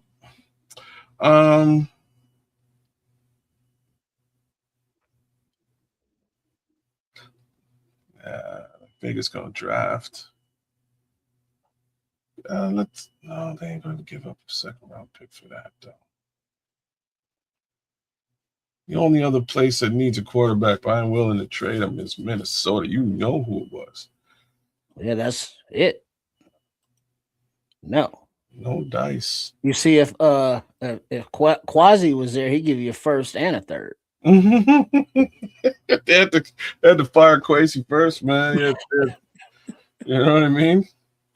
No interest. No interest. No love for Tyson Bagent. As much as I was trying to get him the F out of D, look like we might be stuck. Indianapolis? Oh, no, they just don't they have a quarterback now? Yeah, Danny Dimes. They put the franchise tag on him, didn't they? Or they paid him or something. Oh, yeah, there's a spot. New Jersey. Not interested. No, really? Yeah, you see all the way to the red. Man, beggars can be choosers, man. There's a bunch of teams that don't have a quarterback. Oh, snap. Yeah, T-Bag's getting no love. No love for T-Bag, man. All right, I guess you're Tyson Bagent, you're a Chicago Bear. Nowhere else. Anybody else you interested in trading? No. I don't think we're getting anything for anybody else. So I'm good where I am. Let's go right into free agency. If not, take a look at here's something that you might, I don't know how realistic it is, okay, but it kind of is, because it's the system, right? It's the system, right? Kids, make sure you sign. Oh, okay. Anything out there? Nothing? Sign a tight end or so. I bet you we could get him. Oh, snap. Don't worry, I'll get you a tight end. Relax. I'll get you a tight end. You don't want to have to go into the draft looking for that. Okay. I'll probably do both though. So this is a great move. Love this idea. 104. All right, so you get offers. What we have here are, we just put in a player, and the system generates interest. So we're building trades, but it's the system that is building it. And the player selected is Grady Jarrett, and we have offers from Pittsburgh for pick number 99, Arizona for pick 104, New Orleans for picks 132 and 136, Houston for pick 106, and Seattle for pick number 96. Oh. Those are the offers for Grady Jarrett. We're sending him to Pittsburgh. Wait a second now. Yeah, Pittsburgh. Well, now Seattle's 96. Yeah, but that's technically in the NFC, and I don't really want to see the guy again down the road. Alrighty. So we are executing Grady Jarrett to Pittsburgh for pick number 99. Done. Yeah. Now, any other suggestions that you just want to see if there are any offers for?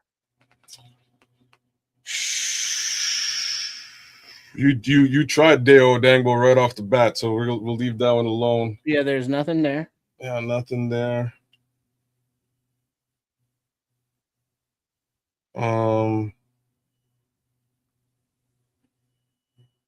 No, I'm not interested in moving anybody else, really. The only other guy to check would be Tyreek Stevenson. Or the check. No. Nothing. Cool. Okay, let's go into free agency. Now this has already been done, so we don't have to do that. Now, Jordan McFadden, do you want to tender? Yeah, tender Jordan. All right, so confirmed. Daniel Hardy was already confirmed. Now, do you want to go by position, or how do you want to handle free agency? You have $77 million right now to spend, and if you take a real quick look at your roster, you need a QB3, and the only running back on the roster is Manangai. Wide receivers, Odunze, White Chocolate, Darth Burton, and Jade Walker. Now, you still have, for some reason on this roster, which it shouldn't, it should only be Loveland, I believe, but they still got Komet there. And then on the defense, you got no safeties and a couple holes at linebackers and corner and D-line. We'll ignore Cole Komet's presence on this roster sheet. I don't know what's up with that. We're just going to scroll down here and take a look at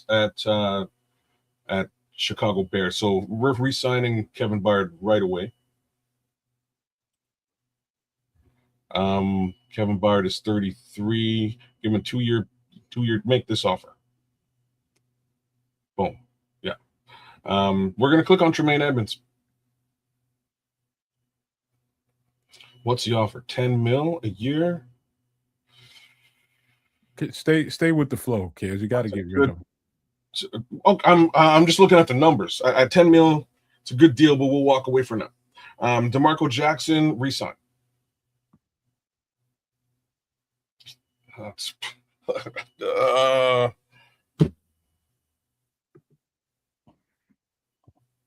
that's crazy.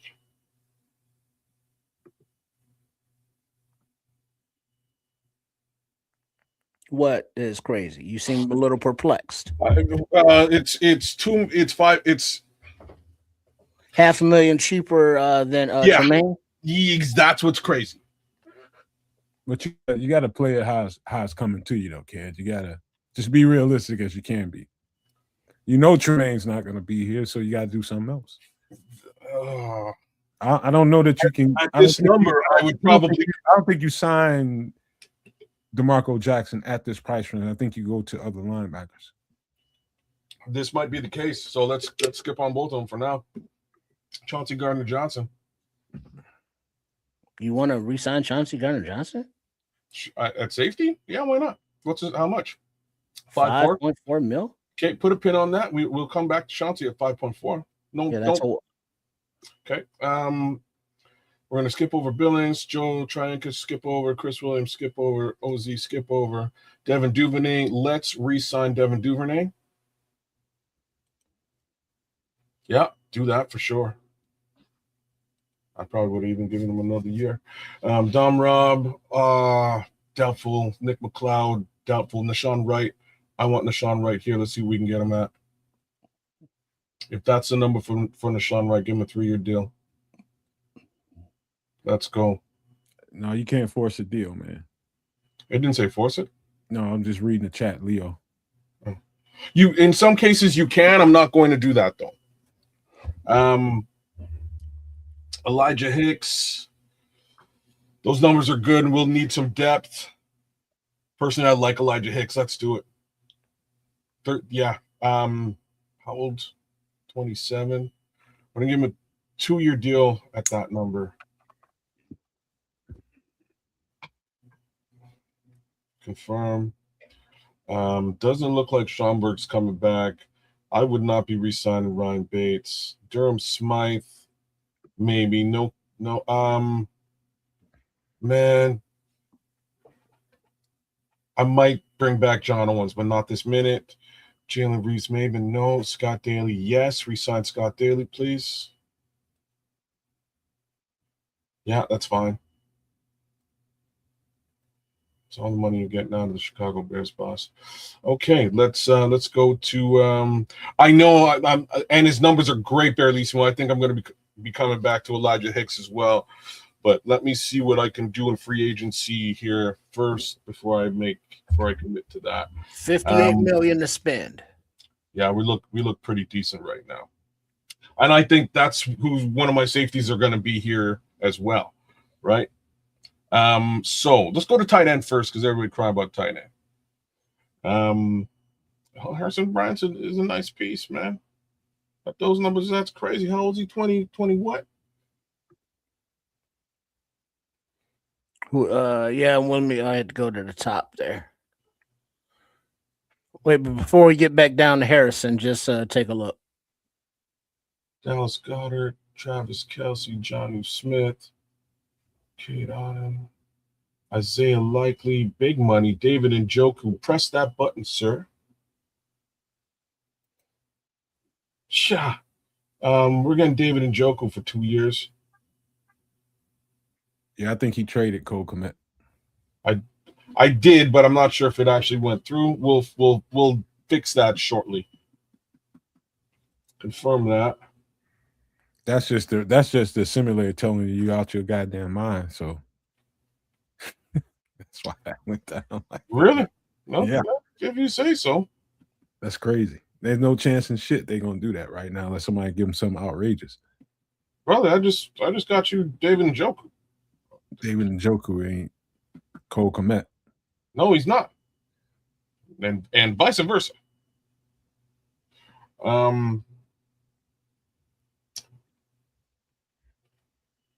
I got him for peanuts.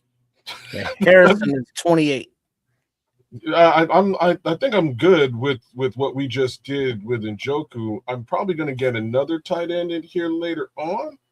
But as for this minute, let's look at other things. Hey, by the way, even though it won't show up in this simulator, I think Rashawn Gary is going to end up on the market. And I love that player at Green Bay. Let's go to left tackle, please. Hold on. Patrick saying you got to sign you some run stuffers, baby boy. Well, I just got Dexter Lawrence. I might need a couple more. I'm definitely going to draft at least one. Probably need to make sure you re-sign Braxton Jones too. Dexter Lawrence, Shamar Turner. We're doing okay over there. So what can we do at left tackle? So definitely not doing the Larry Borom thing. That's wild and crazy fair. Right. McGovern, no 17. Rasheed Walker's out there. Wow. Yeah, that might be who it winds up being, but I don't need. What's his price though? Like 15 mil. 16. 16 mil. Yeah, 15.9. Again for 14 to 12. But he's going to be rich out there. I don't want.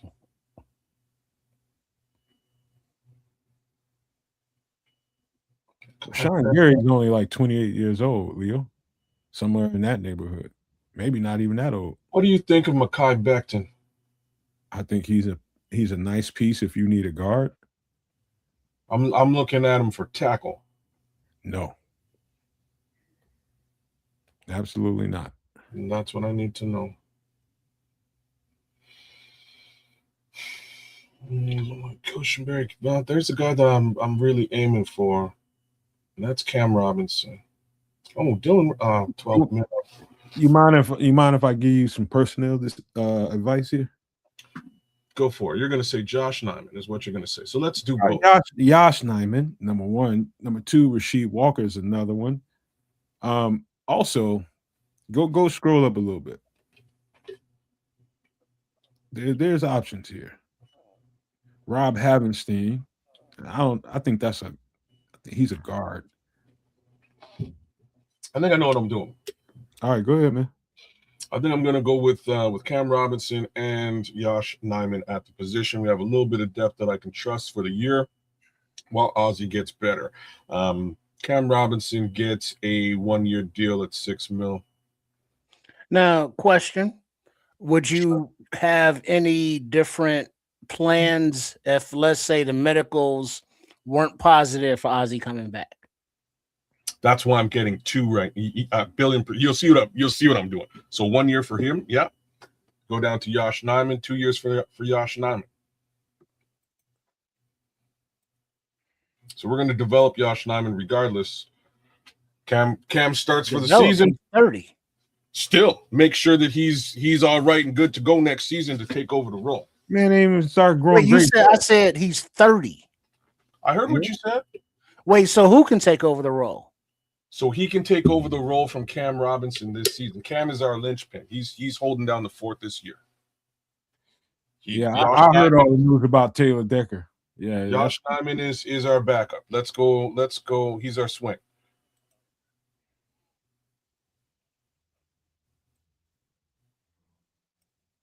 Yeah. That man Trips think 30 years old is old.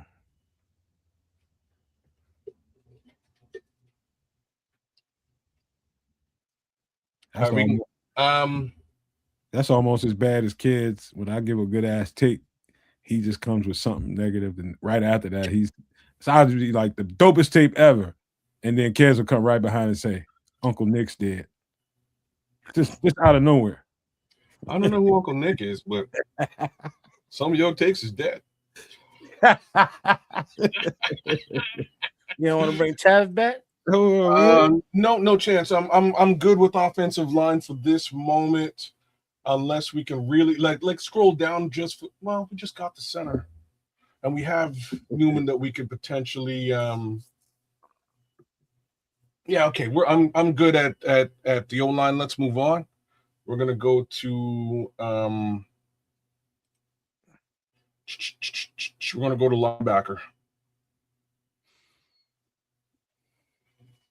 Let's go right up to the top. Not that far, but yeah. Keep rising to the top. You get old as soon as you start growing teeth. You get old at trips. Kobe Dean. Front end of the career, ascending, not back end. Devin White, pace. Demario Davis. Click on Demario Davis for me, please. I think, did Zach Sanborn get hurt? Oh, my bad. He's 37. My bad. Oh, he just got outplayed and got his job too. He was a Flus thing, right? And Flus is gone. Flus, he ended up not playing. I don't know if he got hurt. Oh, maybe. He ended up not being a starter.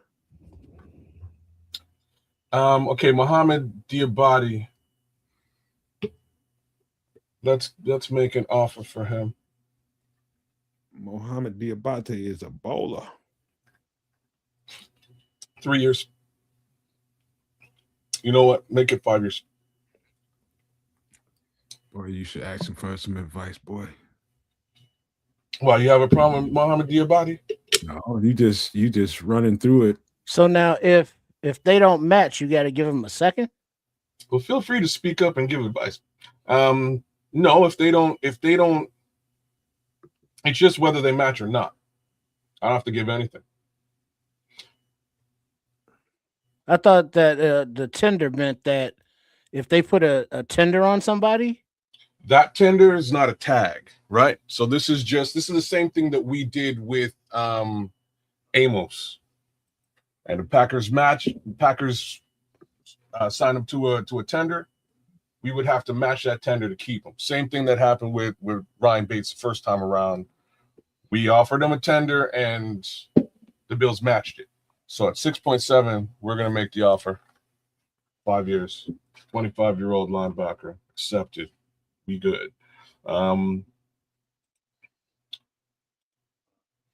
Let's get a little bit of veterancy here now.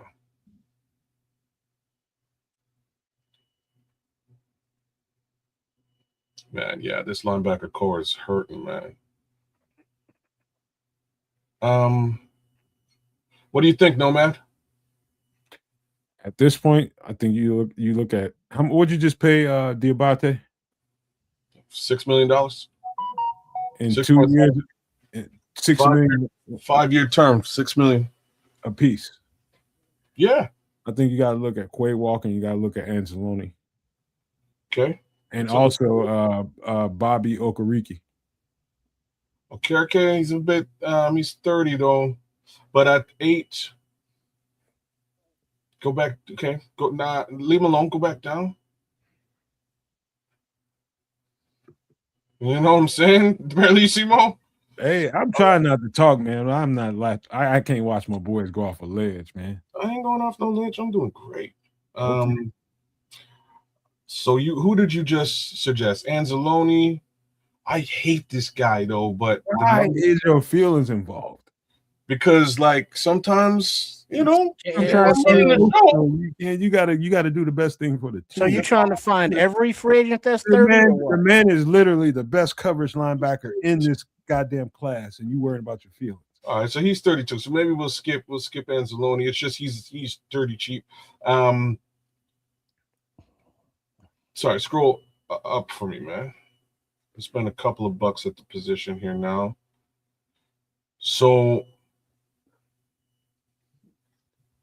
I'm gonna ask the world this one. What do you guys want to do at linebacker?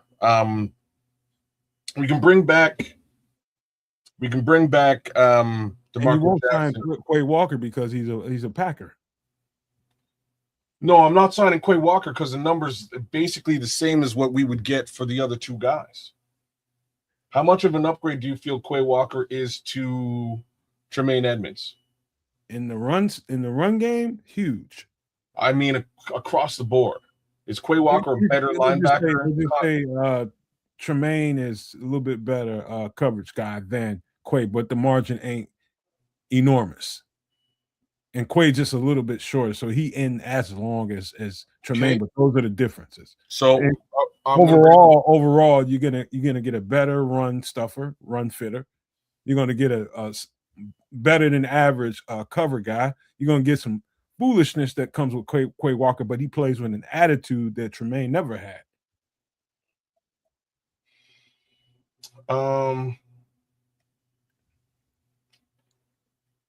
It's like the numbers are the same. Leo factor. Oh, okay. If anybody else is a lot faster and more physical into the gaps, sounds like Quay Walker is going to be the winner here. Because I mean, we're talking about $1 million difference between a Quay Walker upgrade, a re-signing of Tremaine, or a re-signing of DeMarco Jackson. And he's young. I agree with you Quay guys. is coming out of his first contract, and that's I agree with you guys. They always target the guy that's coming out of his first contract. All right, let's go up to Quay Walker. We're going to sign Quay Walker. We're going to give him a 3-year. That's fine at 10. Whew. Him and DeMarco would be absolutely horrifying to defenses. Okay. I think that's what DeMarco ain't on this team. Yeah, we couldn't sign him. He outpriced himself. Yeah. Either way. So that's fine. Let's go to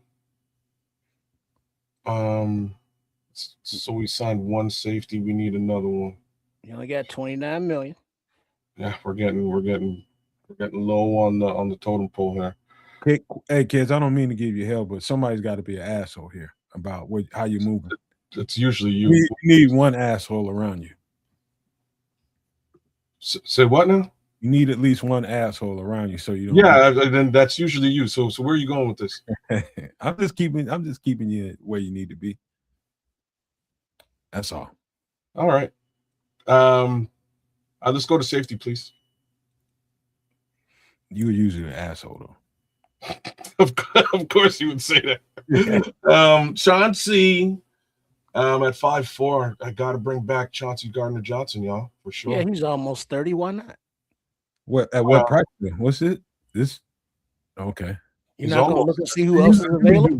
Well, I'm going to draft. I need veterancy on this team, and I'm going to draft. You got to get that price down, man. You got to bring that price down. Why don't we see who else is available? Safety, he's only 5'7". That's not very expensive. No, you got to. If you can bring him down, kids, you the king at trying to lowball somebody. Come on, man. That's not what I'm here to do. I'm here to get. You did not like Chauncey Gardner-Johnson. But he played well on my football team, man. He's just like Anzalone. If I signed him and he played well, maybe get him down $1 million to see if that works. You would rather have Chauncey Gardner over Cook?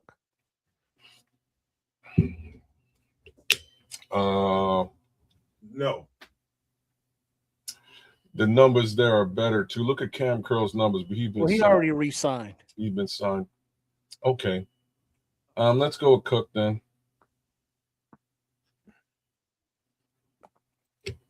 Let's go with Cook. That's Cook. The numbers are pretty close. Let's do it. Years? 3 years is fine. Hey, y'all, I'm mourning right now. I just got rid of my baby, man, my truck. It's hurting. I love that girl. I did a lot of cutting already. So we're going to go back. We're going back to cap management, please. Yeah, you did a whole lot of cutting. I did. I may have to do a little bit more. We're going to go to Jalen Johnson.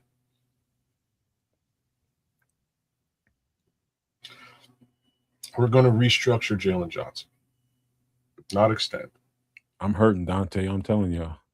I let family get it for a little bit of nothing, man. Straight up restructure. Instead of trying to get money.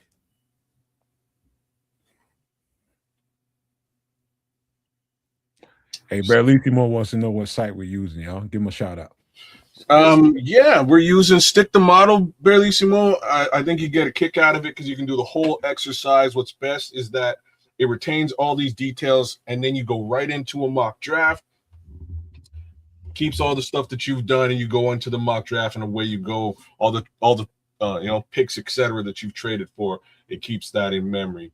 And then they also not only do they have the armchair mock off season for the GM, but they also have their own draft simulator, and then they do the analytics to where you make those spider charts and stuff, graphs and such. So yeah, there is some stuff going on that they are developing on sticktothemodel.com. Hey, Patrick, send me one. God damn, I need some help, man. I can't just go buy what I used to buy, man. I need some help. Send me a Tundra. Shit. I love Toyota Tundras too. So where you want to head? Patrick sending cars around?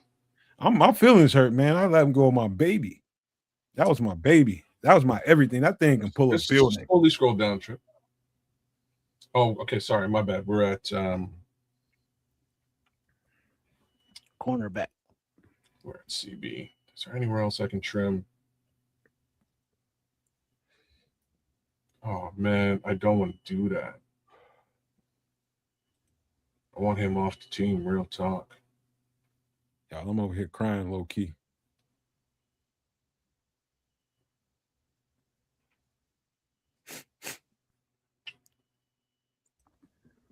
Well, I can't do that. Oh snap! Oh, I have to trim. Go to all, please, and then scroll down slowly. Fuck. Connor Gordon. Don't encourage him, Patrick. He already crazy. No extend, restructure.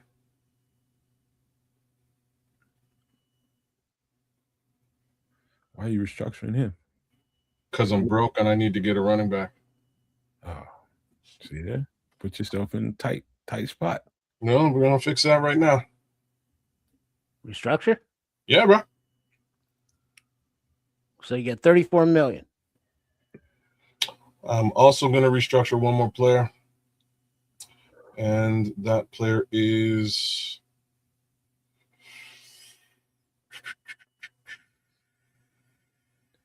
Y'all send me a used car, man. No man ain't got no car, man. I just gave away my truck. Help me out. Give me something, man. Give me a Honda, Nissan, Toyota, something. scroll back up for me, man. It's not enough to come back. Cairo. Can't mess with Darnell because I'm gonna extend Darnell. It's got to be Dion. Oh man, you know what?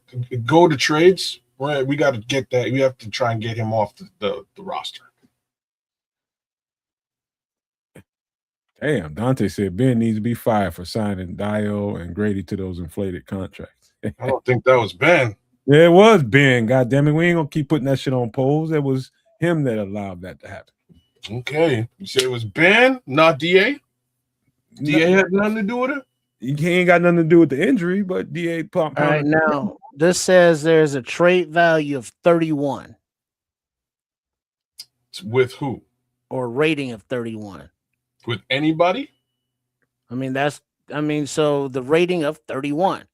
So see, that's what I don't understand, because let's just what team needs a defensive end? You ain't gonna trade him. He's injured, man.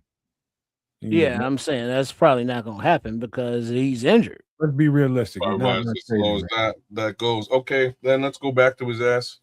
This is the worst. You just gotta live with that, man. If I gotta live with this, I have to restructure him because I need a running back. It's about the best thing you can do. You keeping all my money now. Or you can draft him. Badass deal. You don't have to get a running back in free agency. I'm gonna take a one. You don't like Mike Washington III?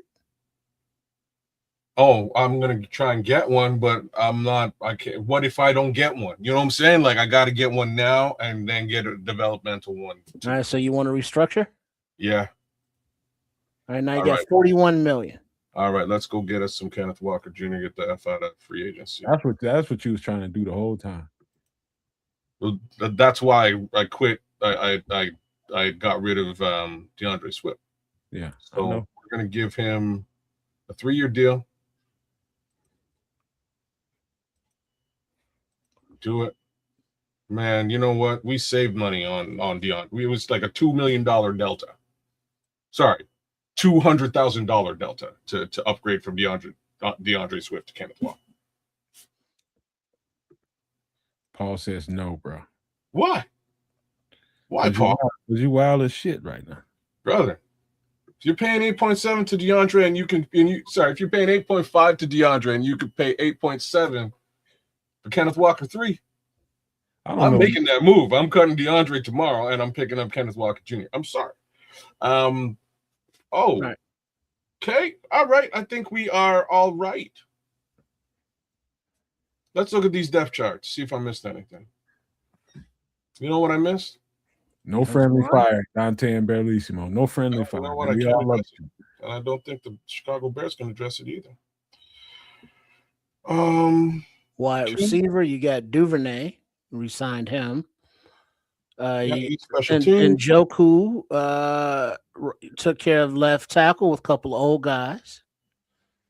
You need some depth maybe at center, and then on defense, the defensive line has no depth, no second and third. I'll be drafting at least your linebacker, safety, and cornerbacks could also use a little addressing. So safety, I'll be drafting likely 2 DTs in the draft as well. Edge, linebacker I would like. And then I'll get frivolous with a running back and maybe a wide receiver. All right. So you $33 million in the green, but you're ready to go to the draft? Not necessarily. We're gonna go to edge real quick and just take a little peek here. I can't afford any of that garbage. And you say he's been re-signed. Mm-hmm. Yeah, it says 7 here. You signed for 18. 18, damn. Yeah, guaranteed 18.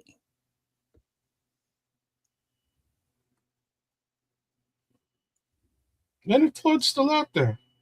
That's crazy. Jacob Martin, Danico Autry. He's only 36. That's all. Bad in the motherfucker, though. Well, Jordan's only 37.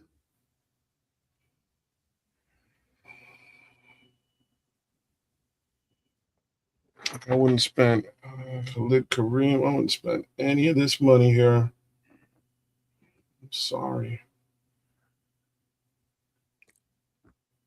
Just letting it play out, y'all. Letting it play out. No.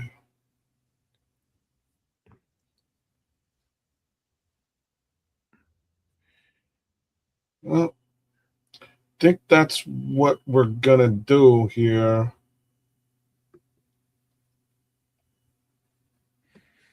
He's talking about Sheldon Rankins on that. I could get Rankins, but I got Dexter Lawrence. Let's go to DT. It's probably a little bit more palatable than this edge rusher market right now. Dexter Lawrence. Scroll down for me. Sorry, I just saw Kyrie's tongue on there. Somebody wanted me to draft a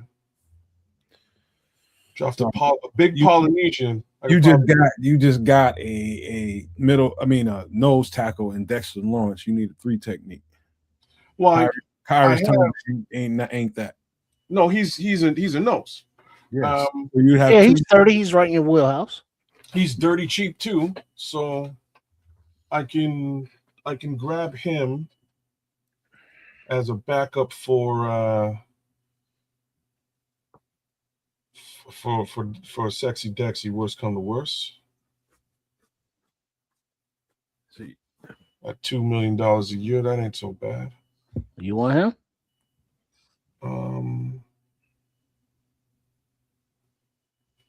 Before I do, we'll walk away from now. Let's see if there's anybody younger, because Chip's all about the youth, man. Likes his youth.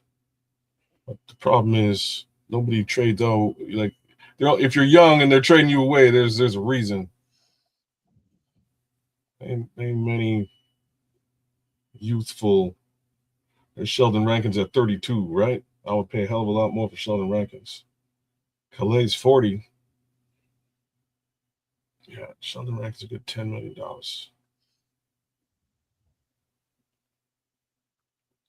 Y'all keep us updated on Twitter, man. See if anything coming through. I hope somebody's out there. Jones. That's it. Draymond Jones, 5.3, 20. He's a year younger. I paid twice as much. No, I like what Kyrie's Tonga has done with his career. I'm bringing him in as a backup run stuffer.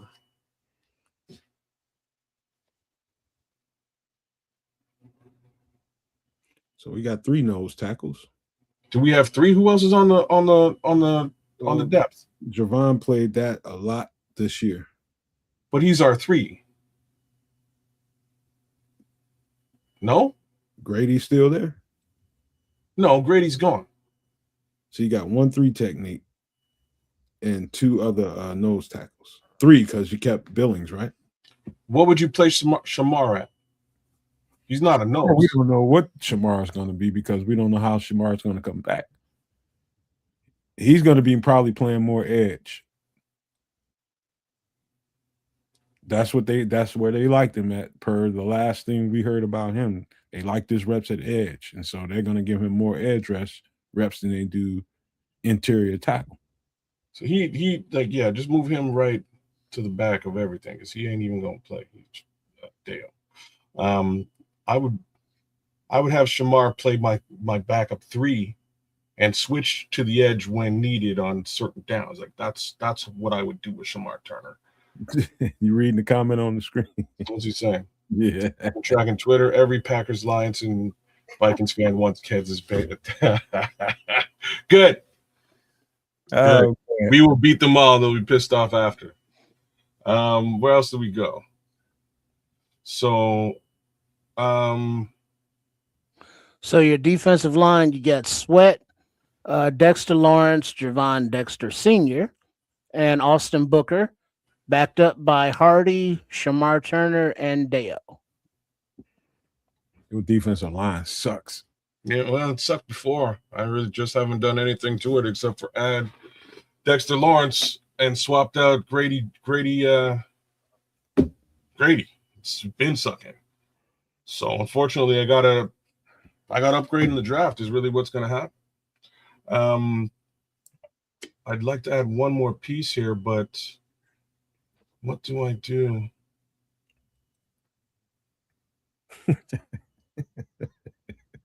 Funny. All right, let's scroll up. Tell the truth. Oh, go back to DT. Your primary goal was to get Kenneth Walker, wasn't it? Tell the truth. I know how you are, man. No, but it was. Why do you say that? Because you love that guy, man. And he's a horse. And I don't blame you for that. It's got nothing to do with that. I knew I could upgrade at the position for virtually nothing, and I did. Okay. All right. Right. Cutting. I saved 8.5. I spent 8.7. There's a $200,000 difference. Okay. So, you know what I mean? It's just part of my plan. Trust me, I ain't fussing with you. I'm just trying to get at your psyche. That's all. Yeah, no. My hopes was to actually save some money here and get into the draft. And how are we back at wide receiver? I'm not getting a wide receiver here at all. If I'm getting a wide receiver, it's going to be in the draft. Well, you know what? I can get. I think Shaheed actually resigned? No, I don't think so. No, he didn't resign. If he's available at cheap numbers, I'll take Rashid Shaheed. Well, he's available cheap numbers on here, I believe. And that's on here. Yeah, there it is. He is 28 years old. I'll take 2 years of Rashid Shaheed. What up, Levante? Let's go back to DT, please. Damn, I hear you, Rondell. Monte. Oh man.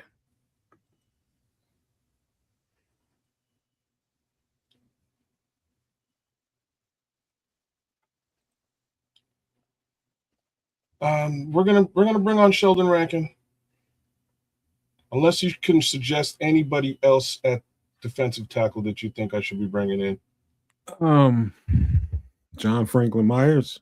Well, he's been taken already, though, brother. Oh no, he hasn't. That's Are you not sure? nothing official that we saw. No, If there's no official movements, then let's get John Franklin Myers for sure. That's where you help yourself. So we're gonna do. Oh shit, he's 12 mil. It's not what it looked like a minute ago. We're gonna offer him 7. He ain't gonna take it. Sorry, we're gonna make 7. 8. We're gonna make it 8. If he rejects it, we'll up the offer. Just slide the little slidey. Okay, you can do it that way too.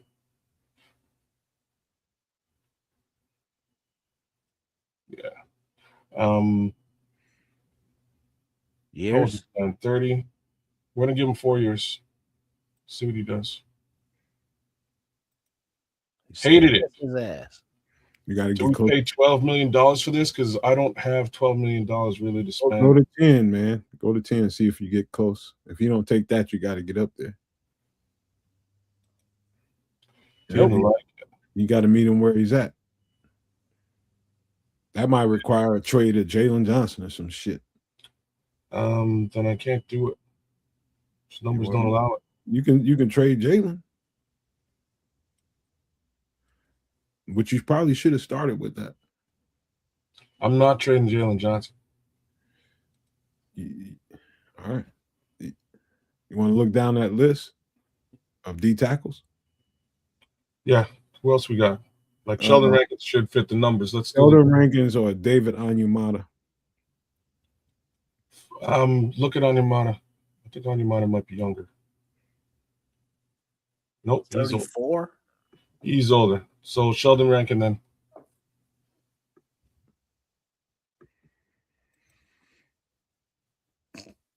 $9.6 is closer to what I'm trying to pay. We're gonna give Sheldon. He's 32. We're gonna give him a 3-year deal. Jesus Christ. Don't worry, we're gonna draft people too, Trip. Yeah, because there's only so many roster spots, so sure. Yeah. So he goes where? Here? So your front line is Montez Sweat, Sheldon Rankins, Javon Dexter, and Austin Booker? I'm sorry, Dexter Lawrence instead of Javon Dexter. I would put Dexter Lawrence. Yeah. That's a rotation. I'd move Dale to the right. Yeah. But he ain't even playing. We're going to get us an edge. We're going to get another DT. We're going to get us a linebacker. So you need 2 linebackers. You need 2 safeties, cornerback at least. We should be fine at corner. What is our corner situation? Deshaun, Tariq, Terrell, Jalen, Zay Frazier, Josh Blackwell. I would put Josh in front of Zay and put Zay. How about this? Upgrade the cap, what you have, and just talk about what you got, and let's start there. Upgrade what you got with as far as your cap. What do you mean? Update. I mean, update. Give the No Maniacs an update. What you got? 21 million. Okay, you got 21 million. Remember, so basically, you're gonna need at least 9 to 10 million to fill out to sign your rookies. So basically, you broke. I'm broke. You got one more significant contract to give out, and it's got to be between $5 and $7 million. I don't even really want to do that, but we'll find a find another old guy. Well, we'll find something that we can find. I think you should get at least one more safety, cheap. Let's go to safety. So you're not gonna give no rookies no reps? Well, you got to make sure you got that. We had one safety under contract, and we only got two now. We got Kevin Byer, which he signed right away. All right, so you want a senior citizen team? But wait a second, we've got. Dog, you got to get some depth, man. I think we got. You did resign it right another safety. We did get another safety. We have two safeties. We got three. You need. Okay, you're gonna probably draft one, so we all right. 1, 2, 3. I'm trying to draft one. I think we're okay. I think I'm okay. I'm probably low on the money either way, but let's go to the draft. I think I'm fine with this. All right, here we go. Mock draft time, y'all. All right, so now, thus far, you've made 14 cuts, 2 trades, and 14 signings. And taking into the draft, we go. Now it will show your picks of 25, 60, 89, 99. See, it didn't capture the Cole Kmet trade. I don't when you press the buttons here. 99, 129, 238, and 240. And the stars, we have been through this previously on sticktothemodel.com. So we've already been through a lot of the individual player rooms and put stars by the players that Head Scout Nomad has identified as a dog. So all these stars are all from his kennel at every position group that are already saved within the model. Now, Nomad, are there any more like players you need to add or subtract that are already starred or not? No, we ain't got to. We can just keep on going. We got it. All right. So if we go to, you ready to start, kids? There's no way to go back and fix the commit situation, is there? No. Shit. All right, let's go. All right. So yeah, your tight end situation is Loveland and Njoku and Kmet. That sucks. And that's where the delta comes in. I should have had more cap room from the Kmet trade, which would have covered the Njoku cost as well as pick number 55. Anyways, let's draft, sir. Press start. All right. As expected, Mendoza's off the board, and then that'd probably be the end of the quarterbacks taken for the first round. So as the Bears come up to pick number 25, on the we only have the stars, because if we went to all, that would be a whole mess of different players. No. Go to all anyways, please, so I can see all. Yeah. Well, this is all, but these are just all stars. Click on all. It'll give us both. Just in case there's something there. Colson Hood, don't care. Big Mike. I'm going with Akeem, but before I do, I want you to click on trade. Let me see what the trades look like first. So Buffalo wants number 25, and they will give you number 26 and a future second rounder. Cleveland wants number 25. We'll give you future second rounder as well as number 39. You can get number 47 in the future from Indy and a 46 in the future second rounder from Tampa Bay. So to move down one spot is Buffalo is offering you a future second rounder. All right, we'll do the ones. Well, it doesn't make any difference. Whoa. I'm with Leo, and don't trade back. Keep it realistic. You gonna cool. Take pick Akeem Metziador. Oh, okay. Another old guy. Cool. That's my suggestion. Great pickup. Oh, that's gonna upgrade your offseason big time. So there's my edge rusher. I want you to read me who's at defensive tackle when we get to our selection, okay? Sure.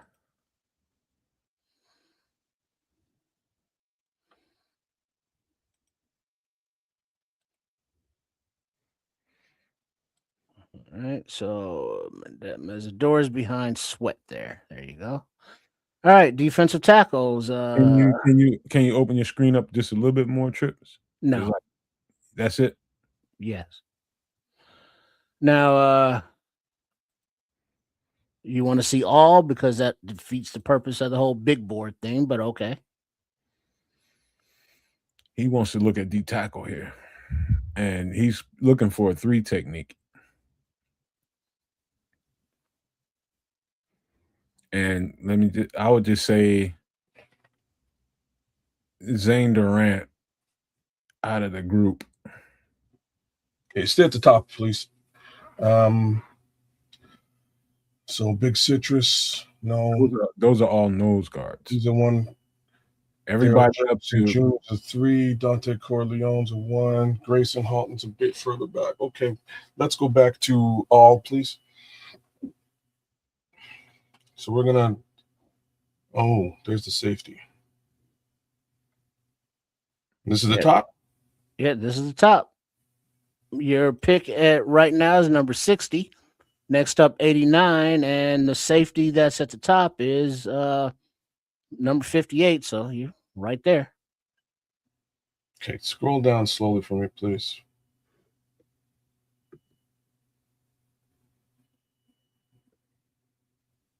All right, we're gonna take AJ right at the top. Take who's AJ Halsey safety? Yeah. Boom.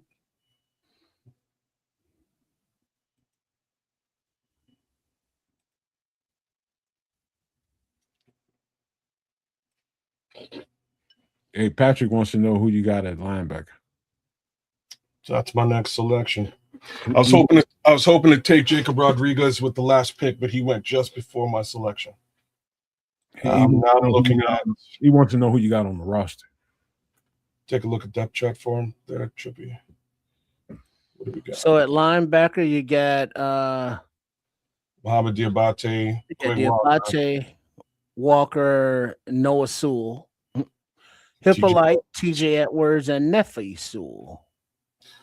I think I'm going to be looking at this position a bit later on as far as linebacker is concerned. So we did tackle the left tackle position. So I'm not going to draft one. I would like Isaiah World. He's right there. Jake Slaughter at OC. You got the top center right there. Then you got Isaiah World saying tackle. Then your defensive line, inside linebacker. I think. Let me look at the trade. There's your Washington. Oh, that Mike Wash is that far back. Eh? All right. Arizona wants number 89, and they're offering 104 and 142. I'm going to take that. Accept. All right. And so now we are back on the board. Isaiah World just went. So here we are at the top of the board for all. So we got 99. Okay. And let's see, you are picking right now at 99. Next is 104, then 129, 142, 238, and 240. Perfect. Now, just FYI, your running back is right here. Oh, he's still there. I thought he just went. No, that was Isaiah World that went. The offensive lineman. Snap. So this is the top of the board here. Check the trades for me, please. All right, so for number 99, Indy will give you 113 and 155. Philly will give you 122, 137. San Fran giving up 127 and 133. Damn. All right. Let's keep things realistic here. Like, to be honest with you, I'd like that Indianapolis trade because it would get me right into the sweet spot I need to be in. You want that trade or no? Yeah, I do actually. Let's take that trade. Oh. All right. Off the board goes Corleone, Jones, Lawson, Beck. Now you're at the top of the board with all the athletes here of the star variety. You are at pick 104, and then next up is 113, then 129, and 142. So if you want Mike Washington, you might want to get him here. Yeah, that's what we're going to do. And there's your running back. We'll see if we want Harold Perkins here next if he sticks around. Perfect. All right, top of the board right there. You say Perkins, he's available.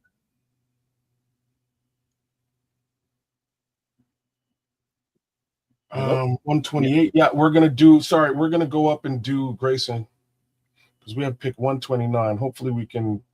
Hopefully Harold Perkins will stick around. All right, so do Grayson. Yeah, we're gonna take Halter. Send it. All right. Now we got a badass D line. Oh Perkins man, we just missed Perkins. Damn it, they must have heard me. Sons of bitches.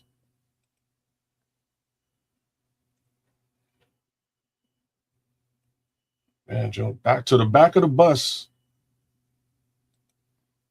All right. This is the top of the board right here. Give me an all, please.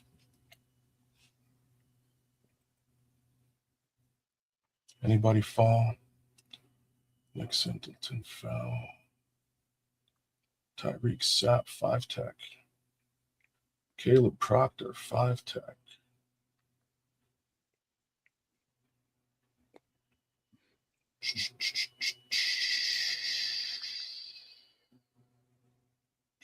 That's who I want. 129. Check trades, please.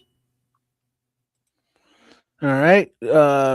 Carolina's offering 157 and 158 for 129.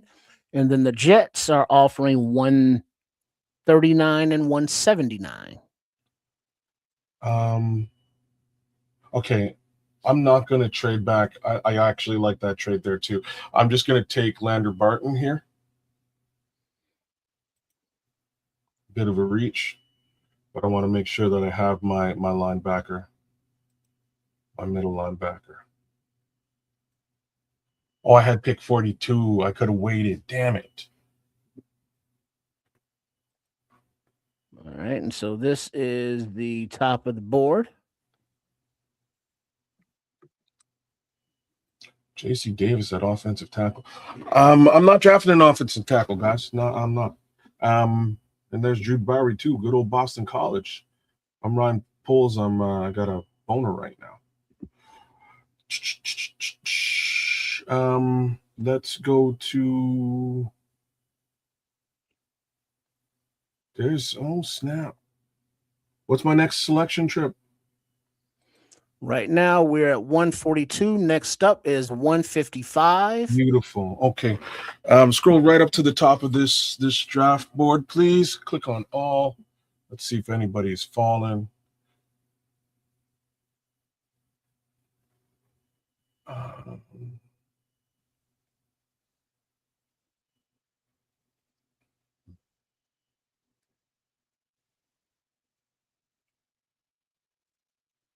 One more time on my your picks, please. So 142, 155, 238, and 240. Yeah, I want you to scroll up to the top here for me. Akeem, so edge, safety, running back, 3-tech, linebacker. Okay. Back out of here. Cornerback.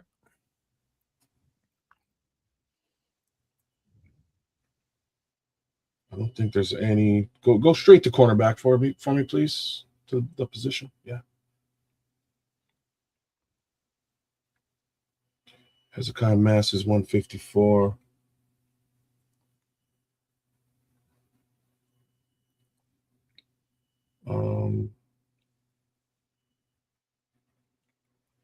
Or you can What do you?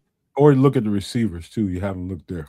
I'm going to get Bryce Lance here with my next pick. He would fall in perfectly for the next pick. So Masses, Domani Jackson, either one of them two, So and then Bryce room Lance. is spare. I'll get Bryce Lance next. I'll just click on wide receiver for me, Trip. I just want to see if any of the other guys that we've looked at would be in this list. No, Bryce You Lance. got to do Bryce Lance now. No. I got a pick in 10 selections. I should be okay. Well, can you take the star off here with wide receiver? Yeah, there's a couple of wide receivers before him. I should be fine.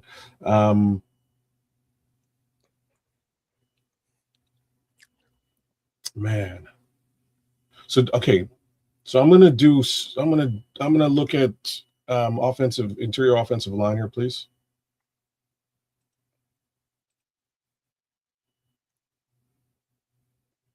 And we're gonna take Pat Coogan. Actually, go to offensive tackle. Oh, cool. Actually, that was actually probably the better thing to do. But I would do J.C. Davis or Jude Bowery here. But I don't want to tackle or a guard. I would rather. I think we're fine at the guard position. I would probably rather get a center that we can sort of develop up. But Bo Stevens. He's a guard, but he's a guy that can translate to a center. Well, there's an actual center right underneath him that we've started from prior looks, and that's Matt Goldman. Okay.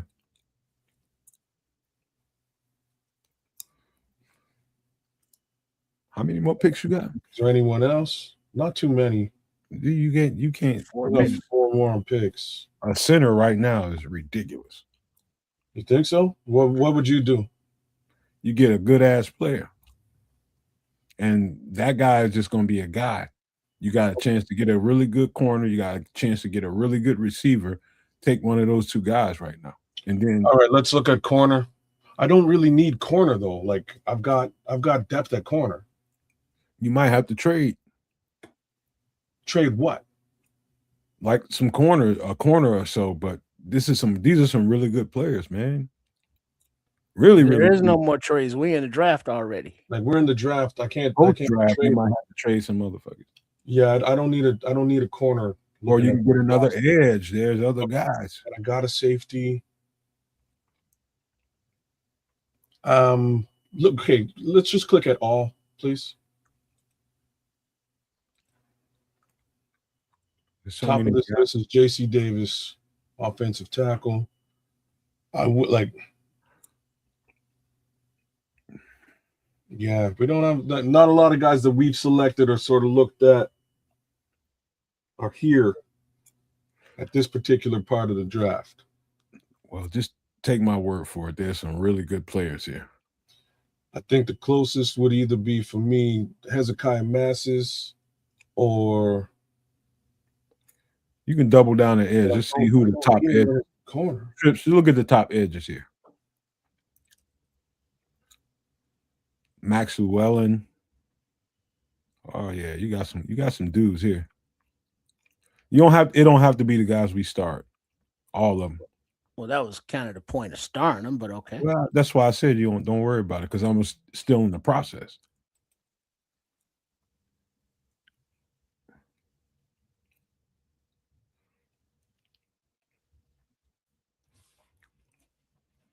See at the top, please. So top three here: Devin Marshall, Domani Jackson, Hezekiah Masses. Again, I don't need a corner. What do you think your weakest position is? Right now, let's look at it's probably tight. No, tight end is covered.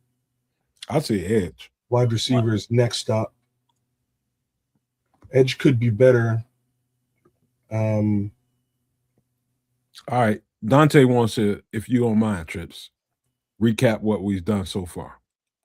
It's got to be center as the weakest position. Moves. Fuck's sake. All right. Yeah, go right to the bottom. He just wants the I think he just wants the picks. Oh, not everything we've done. Yeah. I think he was talking about the picks. Okay. Picks. Boom. Mesidor, edge, Halsey, safety, Washington Jr., running back, Halton, 3 tech, and Barton, inside linebacker, with 4 picks remaining: 142, 155, 238, and 240. I'd say this to you, kids. I think the edge is a good place to, if you want to double down somewhere.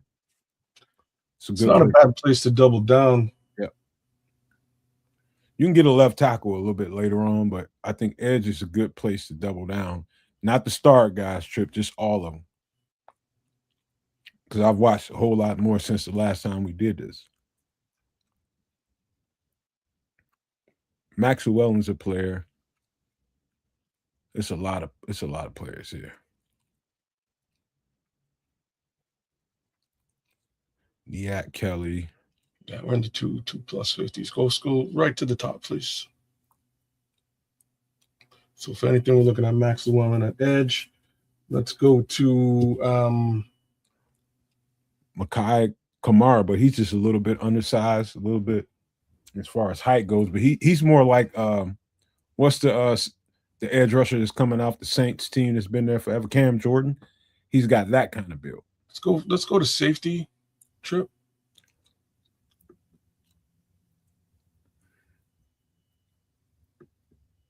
That Lewis Moore wouldn't be a crazy move here. And finally, we're going to go to tight end. It's like the one thing we haven't looked at. I think I might be picking Sam Roush here, man. Oh, but I don't. But I have the Cole Kmet deal he never went through, so he's still on the roster somehow.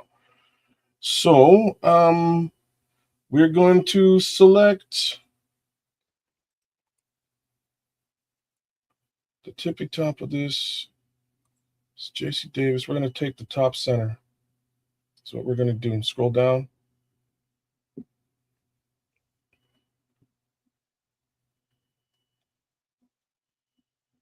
There he is, Matt Goldman.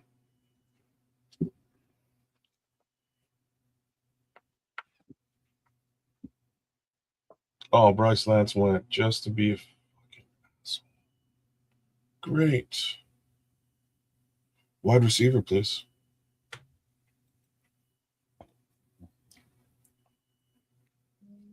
Well, we have 2. Is that the top? Yeah. Okay. Your boy Brian Brown's quite a ways away.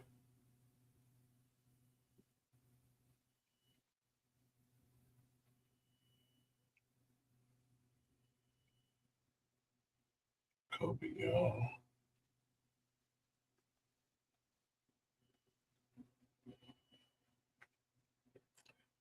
I already got you a middle linebacker, brother.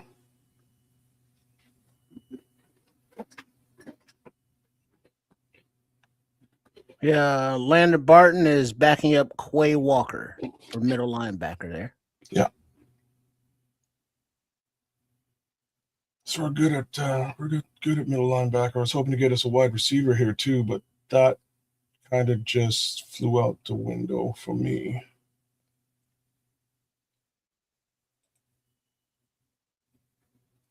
Yeah, if anything, it's Barry and Brown, but I can wait quite a ways before I'm looking at a Barry and Brown.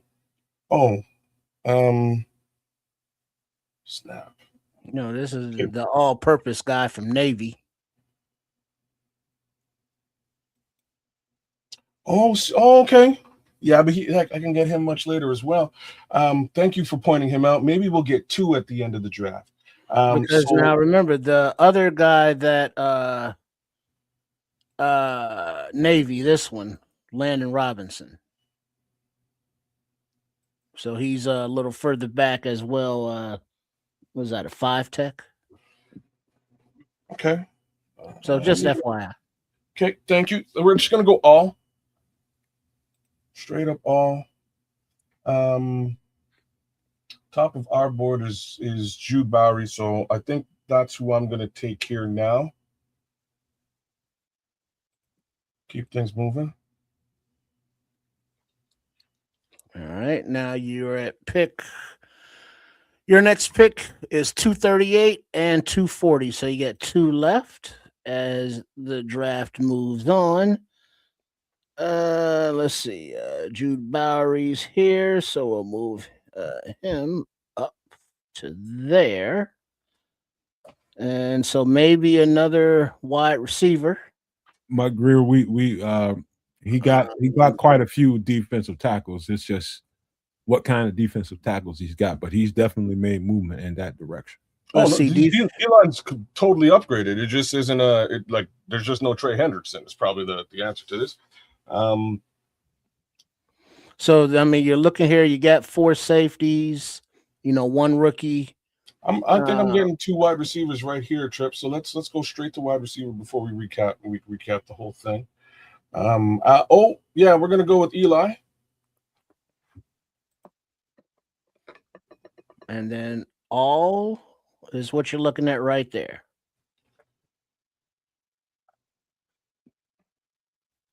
We're gonna go to linebacker. Just for shits and giggles to see if the kid's still there. Jefferson and Scooby Williams are starred fellas.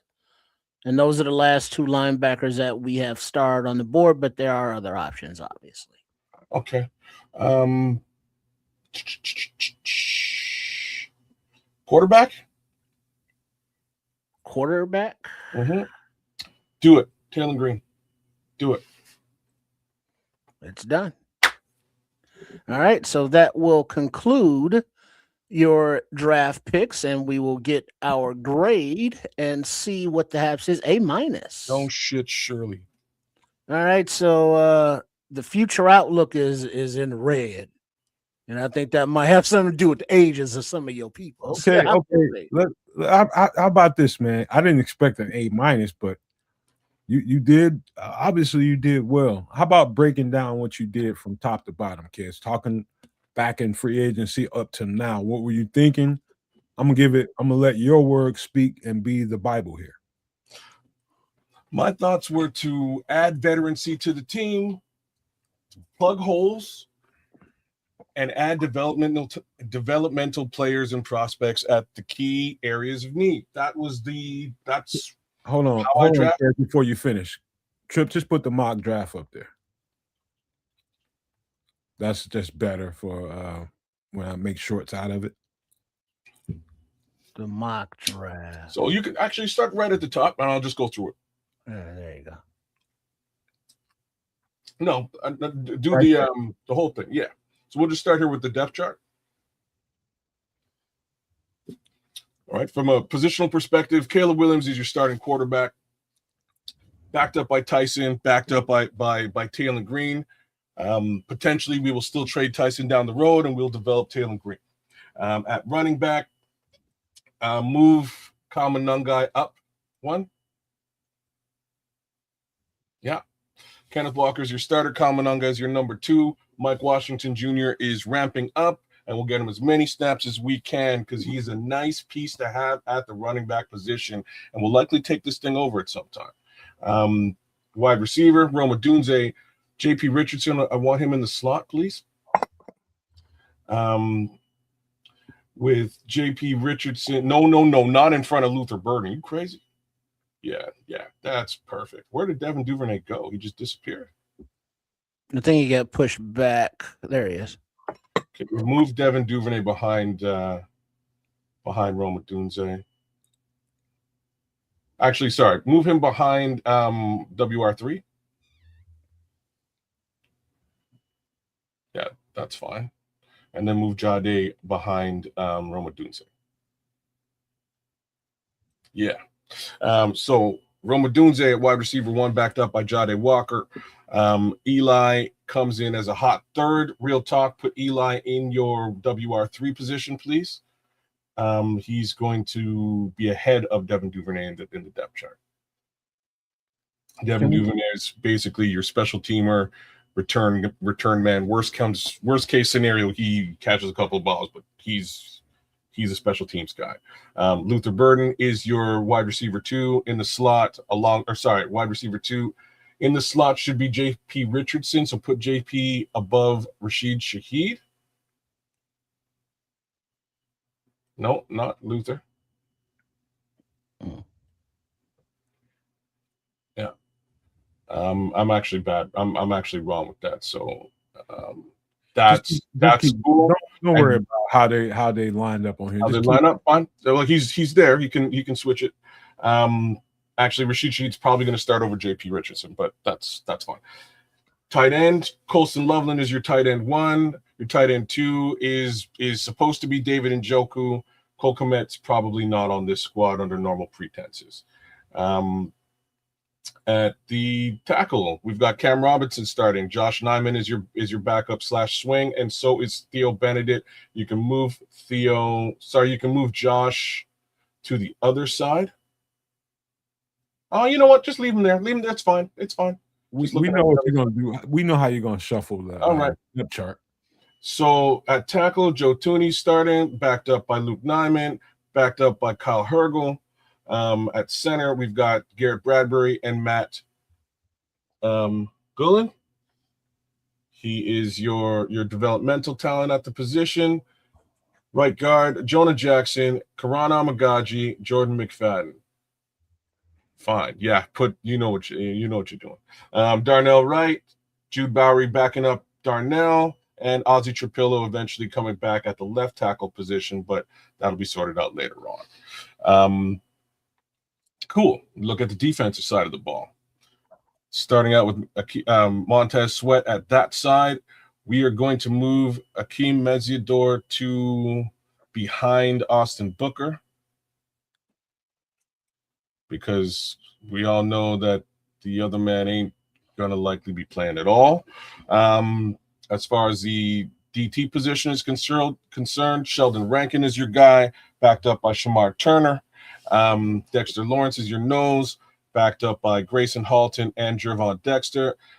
That's your nose switching into 3 techs behind him.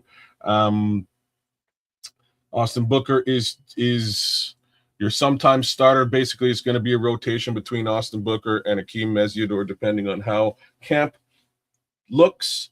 Nafai Sewell shouldn't. Okay, no, that's it. And then you have Deo Odangbo, who's obviously unfortunately hurt. Moving over to linebacker at the wheel, we've got Muhammad Diabate, Ruben Hippolyte, and Nafai Sewell, Noah Sewell's brother. We've got at the middle, we've got Quay Walker starting, Lander Barton backing him up. Noah Sewell is our Sam, backed up by TJ Edwards, who is also kind of hurt right now too. So we'll see who shakes out in camp. At the corner position, corner stacked, I re-signed Nashawn Wright, who's backed up by Zay Frazier.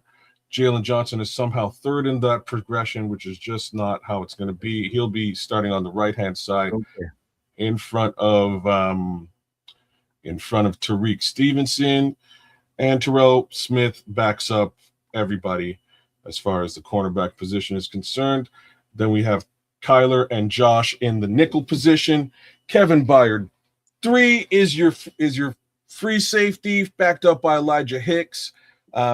Brian Cook is your strong safety, backed up by AJ Halsey, developmental talent. Yeah. All right, let's go to what you look like. If we go strictly to the draft. Well, don't worry about it. I think you kind of described everything. I'd say this, man. Let me give a little color to it. This ain't got nothing to do with anybody's feelings. This is just really an exercise in vanity, man. This is the way Ked sees the roster, and nothing wrong with the way he sees the roster. There's nothing wrong with any way anybody sees the roster, and he saw it this way. Does that jibe with what everybody thinks? No, but that's not the reason why we exercise these things. He's doing it the way he saw it. And I respect it. That's how she goes, folks. That's my draft. That is my offseason exercise. End of the day, I don't see us making big, huge smash moves like splash moves like a Trey Hendrickson. I don't think we have the cap room to do that. I think there's a D-tackle move trade in the works. That's what they're talking about. It might be for Dexter Lawrence. Okay, now with that said, I saved this session, but let's simulate the season. See what happens. A lot of red there. A lot of red. 8-9. Mm. Third in a division. Damn, Detroit sucks. And now that was a quick simulation of the season. You can either simulate again or continue to the 2027 offseason. And now just for shits and giggles, you see all of the moves that were made that kids just made. Now these players are, a year long, now in the simulation. So, it looks like you can continue on with trades for next year, free agency, and the draft as well. So this stick to the model platform, is extending into the future now. That's crazy. AI controlling it. I like that feature. I like that feature. But let's because I do need to and I don't know if I'm gonna be able to tomorrow, but only because I got some shit going on, to be honest with you. Not bad, but I got stuff to do, and I want to be able to get up and do free agency tomorrow, but I might have some stuff permitting that. However, these two guys on the screen, y'all more than welcome. I can set it up if you want to. Yeah, go ahead and set it up because I was gonna do it, but if I was gonna do it, it's probably just be a YouTube thing. But yeah, I'll do it in the StreamYard. And just take a look at the screen. These are the projected prospects for the. Oh, he actually does have draft. 2027. There's Arch Manning. I'm just cluing in now. Yeah, so I'm just saying, obviously this is way too early, but just to take a look at what they are projecting the next, prospect class to be. All right. I'll tell you what, man. Let's because we gotta talk about tomorrow and what we can and can't do. This is good, man. This is a good simulator. I love it. I think Trips really loves it. But we gotta keep it moving, man. Because if I'm gonna get up tomorrow and be able to do something in the morning, it's gonna have to be early. If I'm gonna be able to do it. But Trips, you good with this? If I can remove this? Yeah, I ain't doing nothing with it. All right. Let me get everybody back on the screen. So tomorrow, man, I do think there's going to be something that happens early. My opinion, and y'all can tell me what y'all think. I think the edge market, I think they had to let that play out. I'm talking about the Bears. They had to let that play out. I think you let the edge market come to you under the circumstances. And I know everybody thinks and feels like this is the weakest part of the team. My opinion, because you didn't have a healthy Grady and Javon was moving back and forth and he wasn't all the way healthy, in my opinion, the best thing you can do for Dennis Allen, who wants to rush with 4, remember that, what I just said, they want to be able to get home with 4. The best thing you can do is give Dennis Allen a D tackle or 2, whether it be do it in free agency, do it in the draft, and then you draft your future edge rusher. I think that's where they are, Kids and Trips. There might be an edge rusher a little bit lower down on the echelon that they might bring onto the team, but I think they're gonna go in at D tackle tomorrow. That's why I think they're going. I said that early. Nobody wanted to hear it because everybody loves Maxx Crosby, and I get it. But I'm telling you, I think they're gonna go D tackle. That's what I think. And everything else is going to just fall into place in what they can afford. And they're going to go into the draft. And I think you're right, kids. Akeem Mesidor is the guy they're targeting. He's right around where they're going to be at 25. Should still be available on the board, depending on what other folks want to do. There's a couple other DTs in that range. Proctor, McDonald, a couple of guys, maybe Banks, but I think they need more. Like I think they should be looking at free agency for the run stuffer and get your edge in the draft and have him be your guy. Because I don't think they're prepared to pay for a high caliber edge right now. I think they were a couple of days ago. I think that ship has sailed. Unless they do the Trey Hendrickson thing, which is possible, but I think they've tied up too much cap room this season in the line, man. Like I can't get out of it. If Trey Hendrickson ends up in Chicago, I don't think it's going to be at the price he thinks. Well, here's the thing. So, like, Chicago isn't like there's 32 teams in the NFL. You know what I'm saying? Like, it's not. We're not the only people out there who might be bidding for the man's services, aka the Dallas Cowboys are likely going to be bidding for the man's services. I'll just put that out there now. They realize they effed up. They need to be able to get home. Hired Flus, who can't get home with 4, right? Fired Flus, and they realize they screwed up by letting Micah Parsons go in a major way. So they need to have somebody else on that edge, and they have to rectify that situation.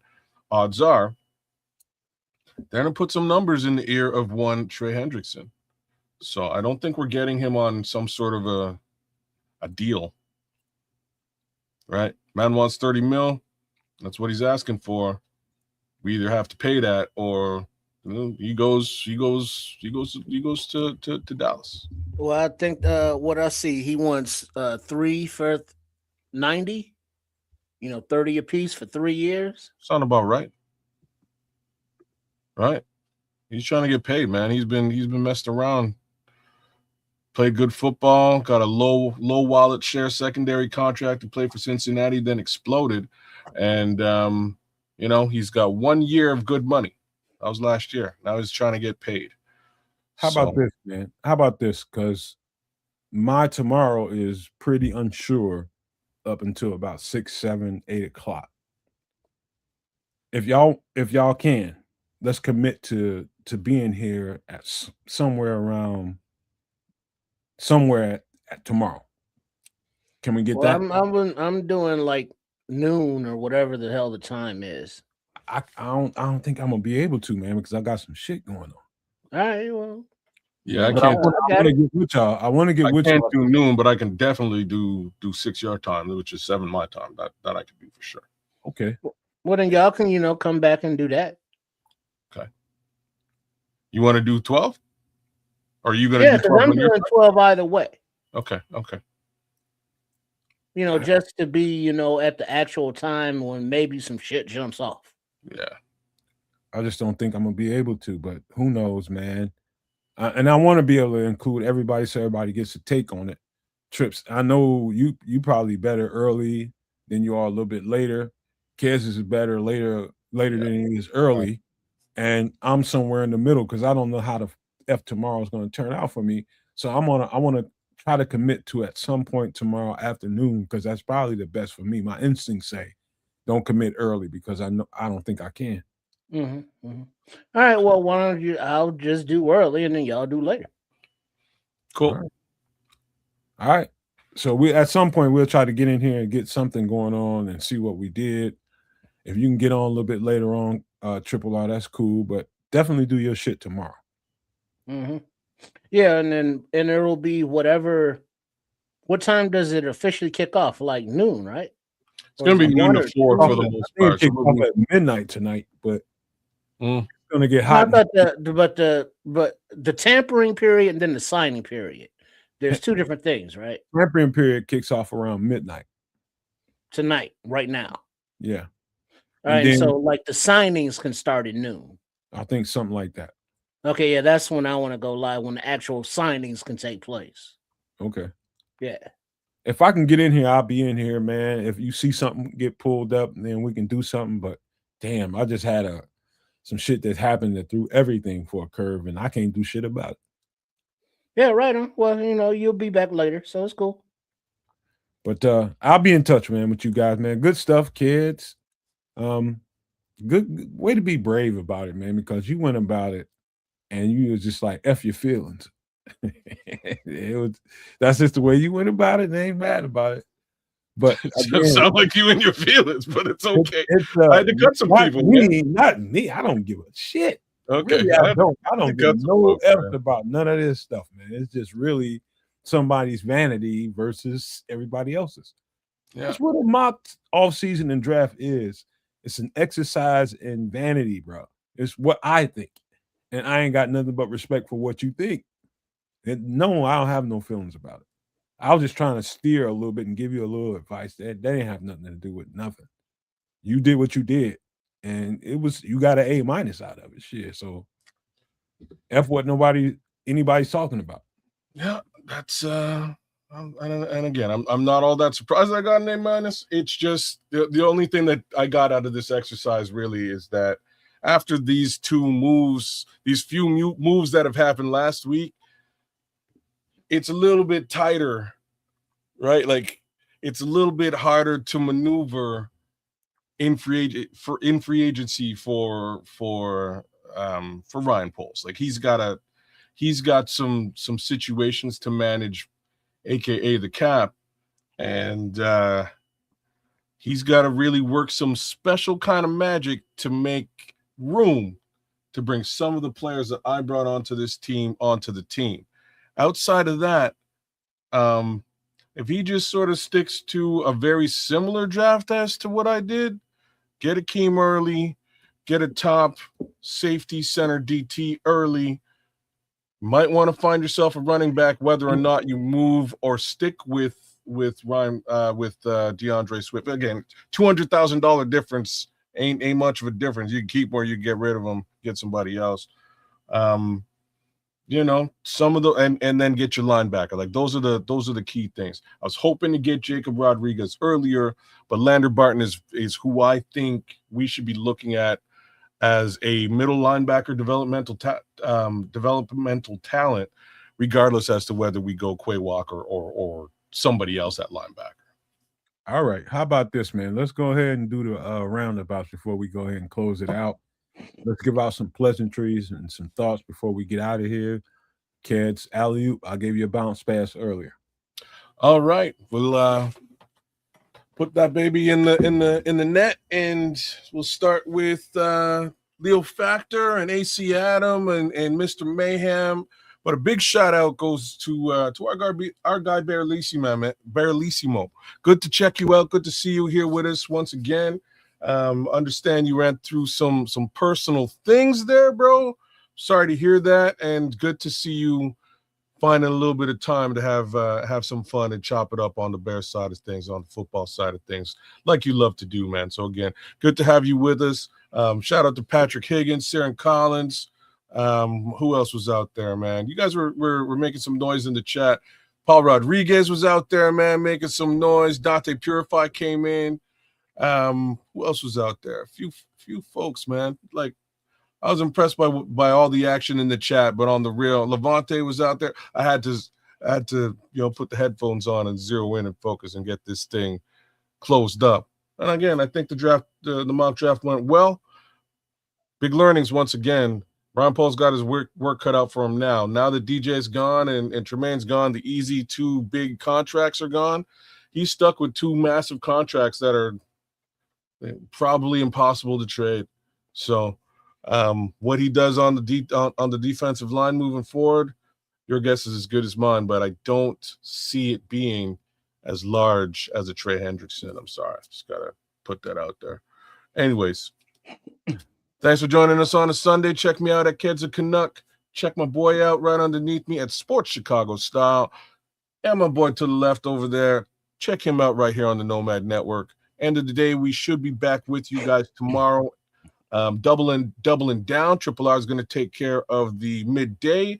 We're going to come back at you at 6 Central, 7 Eastern, I believe.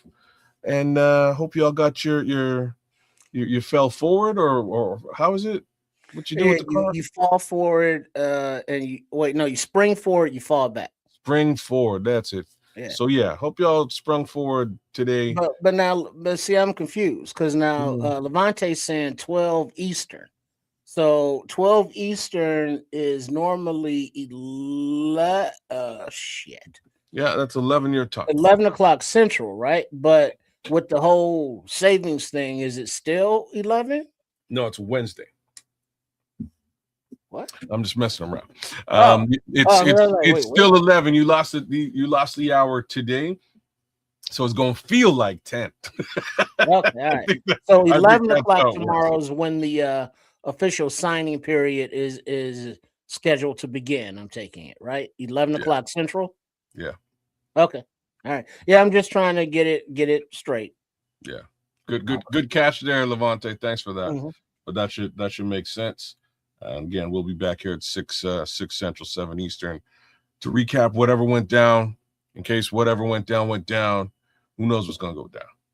But yeah, man. Shout out to Smitty Q, man. Hope you're driving safe out there. Big ups to Mutt Green as well. But yeah, Trip.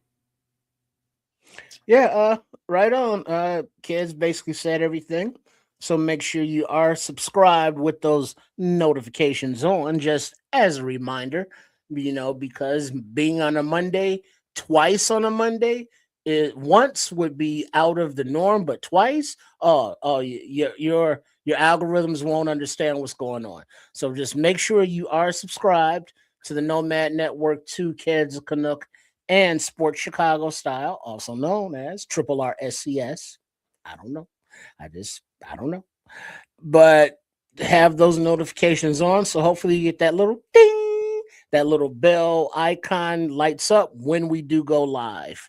So it's here. The eve, the tampering is going on hot and heavy right now.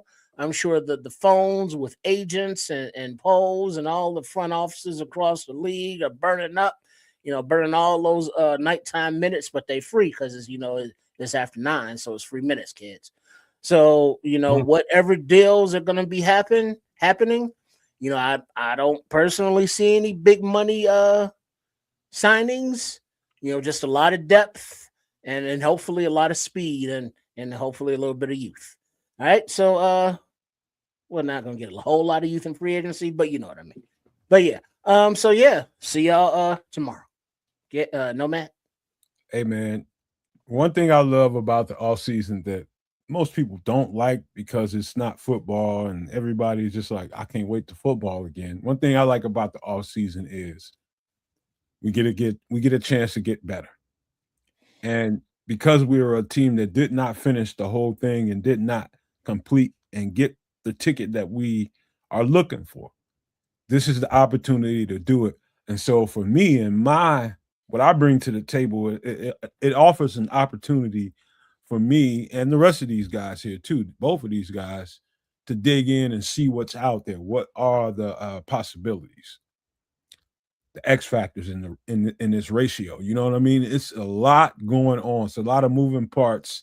And as we speak, guys are getting signed, re-signed, or getting traded.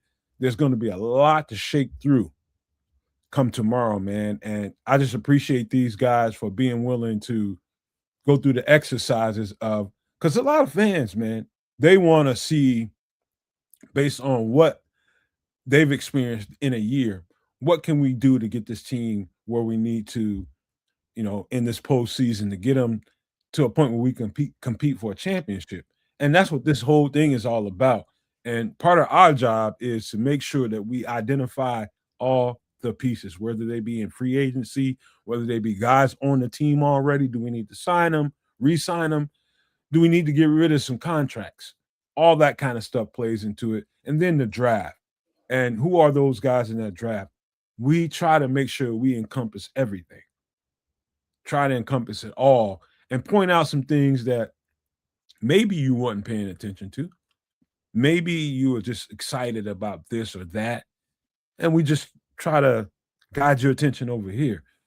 Either way, man, this is the fun part of the off season for me, is this part. You know, once we get past this part of the season, now it's just about time and getting guys in the building. It turns into real football after that. And so this is fun to me, man. Looking at the opportunities out here, what are the possibilities? And that's what we're doing, man. This is our last chance to do that mock off season this year. And so I tip my hat to kids and I tip my hat to Triple R for going through the exercise with you all one last time. And it takes a lot of patience for these two guys to do that, because they have what's in their head. They're listening to the chat. They're listening to people talk, and they're trying to be fan friendly. And so I respect both of them for doing it, because I don't have no stomach for this shit. I don't care. I just want to see what happens afterwards, So that's just where I am. But tomorrow, hopefully we'll be able to get in here and get at least a show in here tomorrow. But don't clock us on that, man, because I don't know how my tomorrow's going to be. But if nothing else, I'll try to set it up. So we appreciate you all. Make sure you hit the like, subscribe. And how about sharing the content with people that you love and people that you care about, people that you know love the Chicago Bears? Share the content with them. That also helps on all three channels, on Kids of Canuck and on Sports Chicago Style. Share the content, man. Let more people see what we do over here. But make sure you hit the like button on all three channels, because it's just going to tell the algorithm that you like what we do. And it helps everybody in the long run. But I just want to leave you guys with these famous words: love, peace, and hair grease, y'all.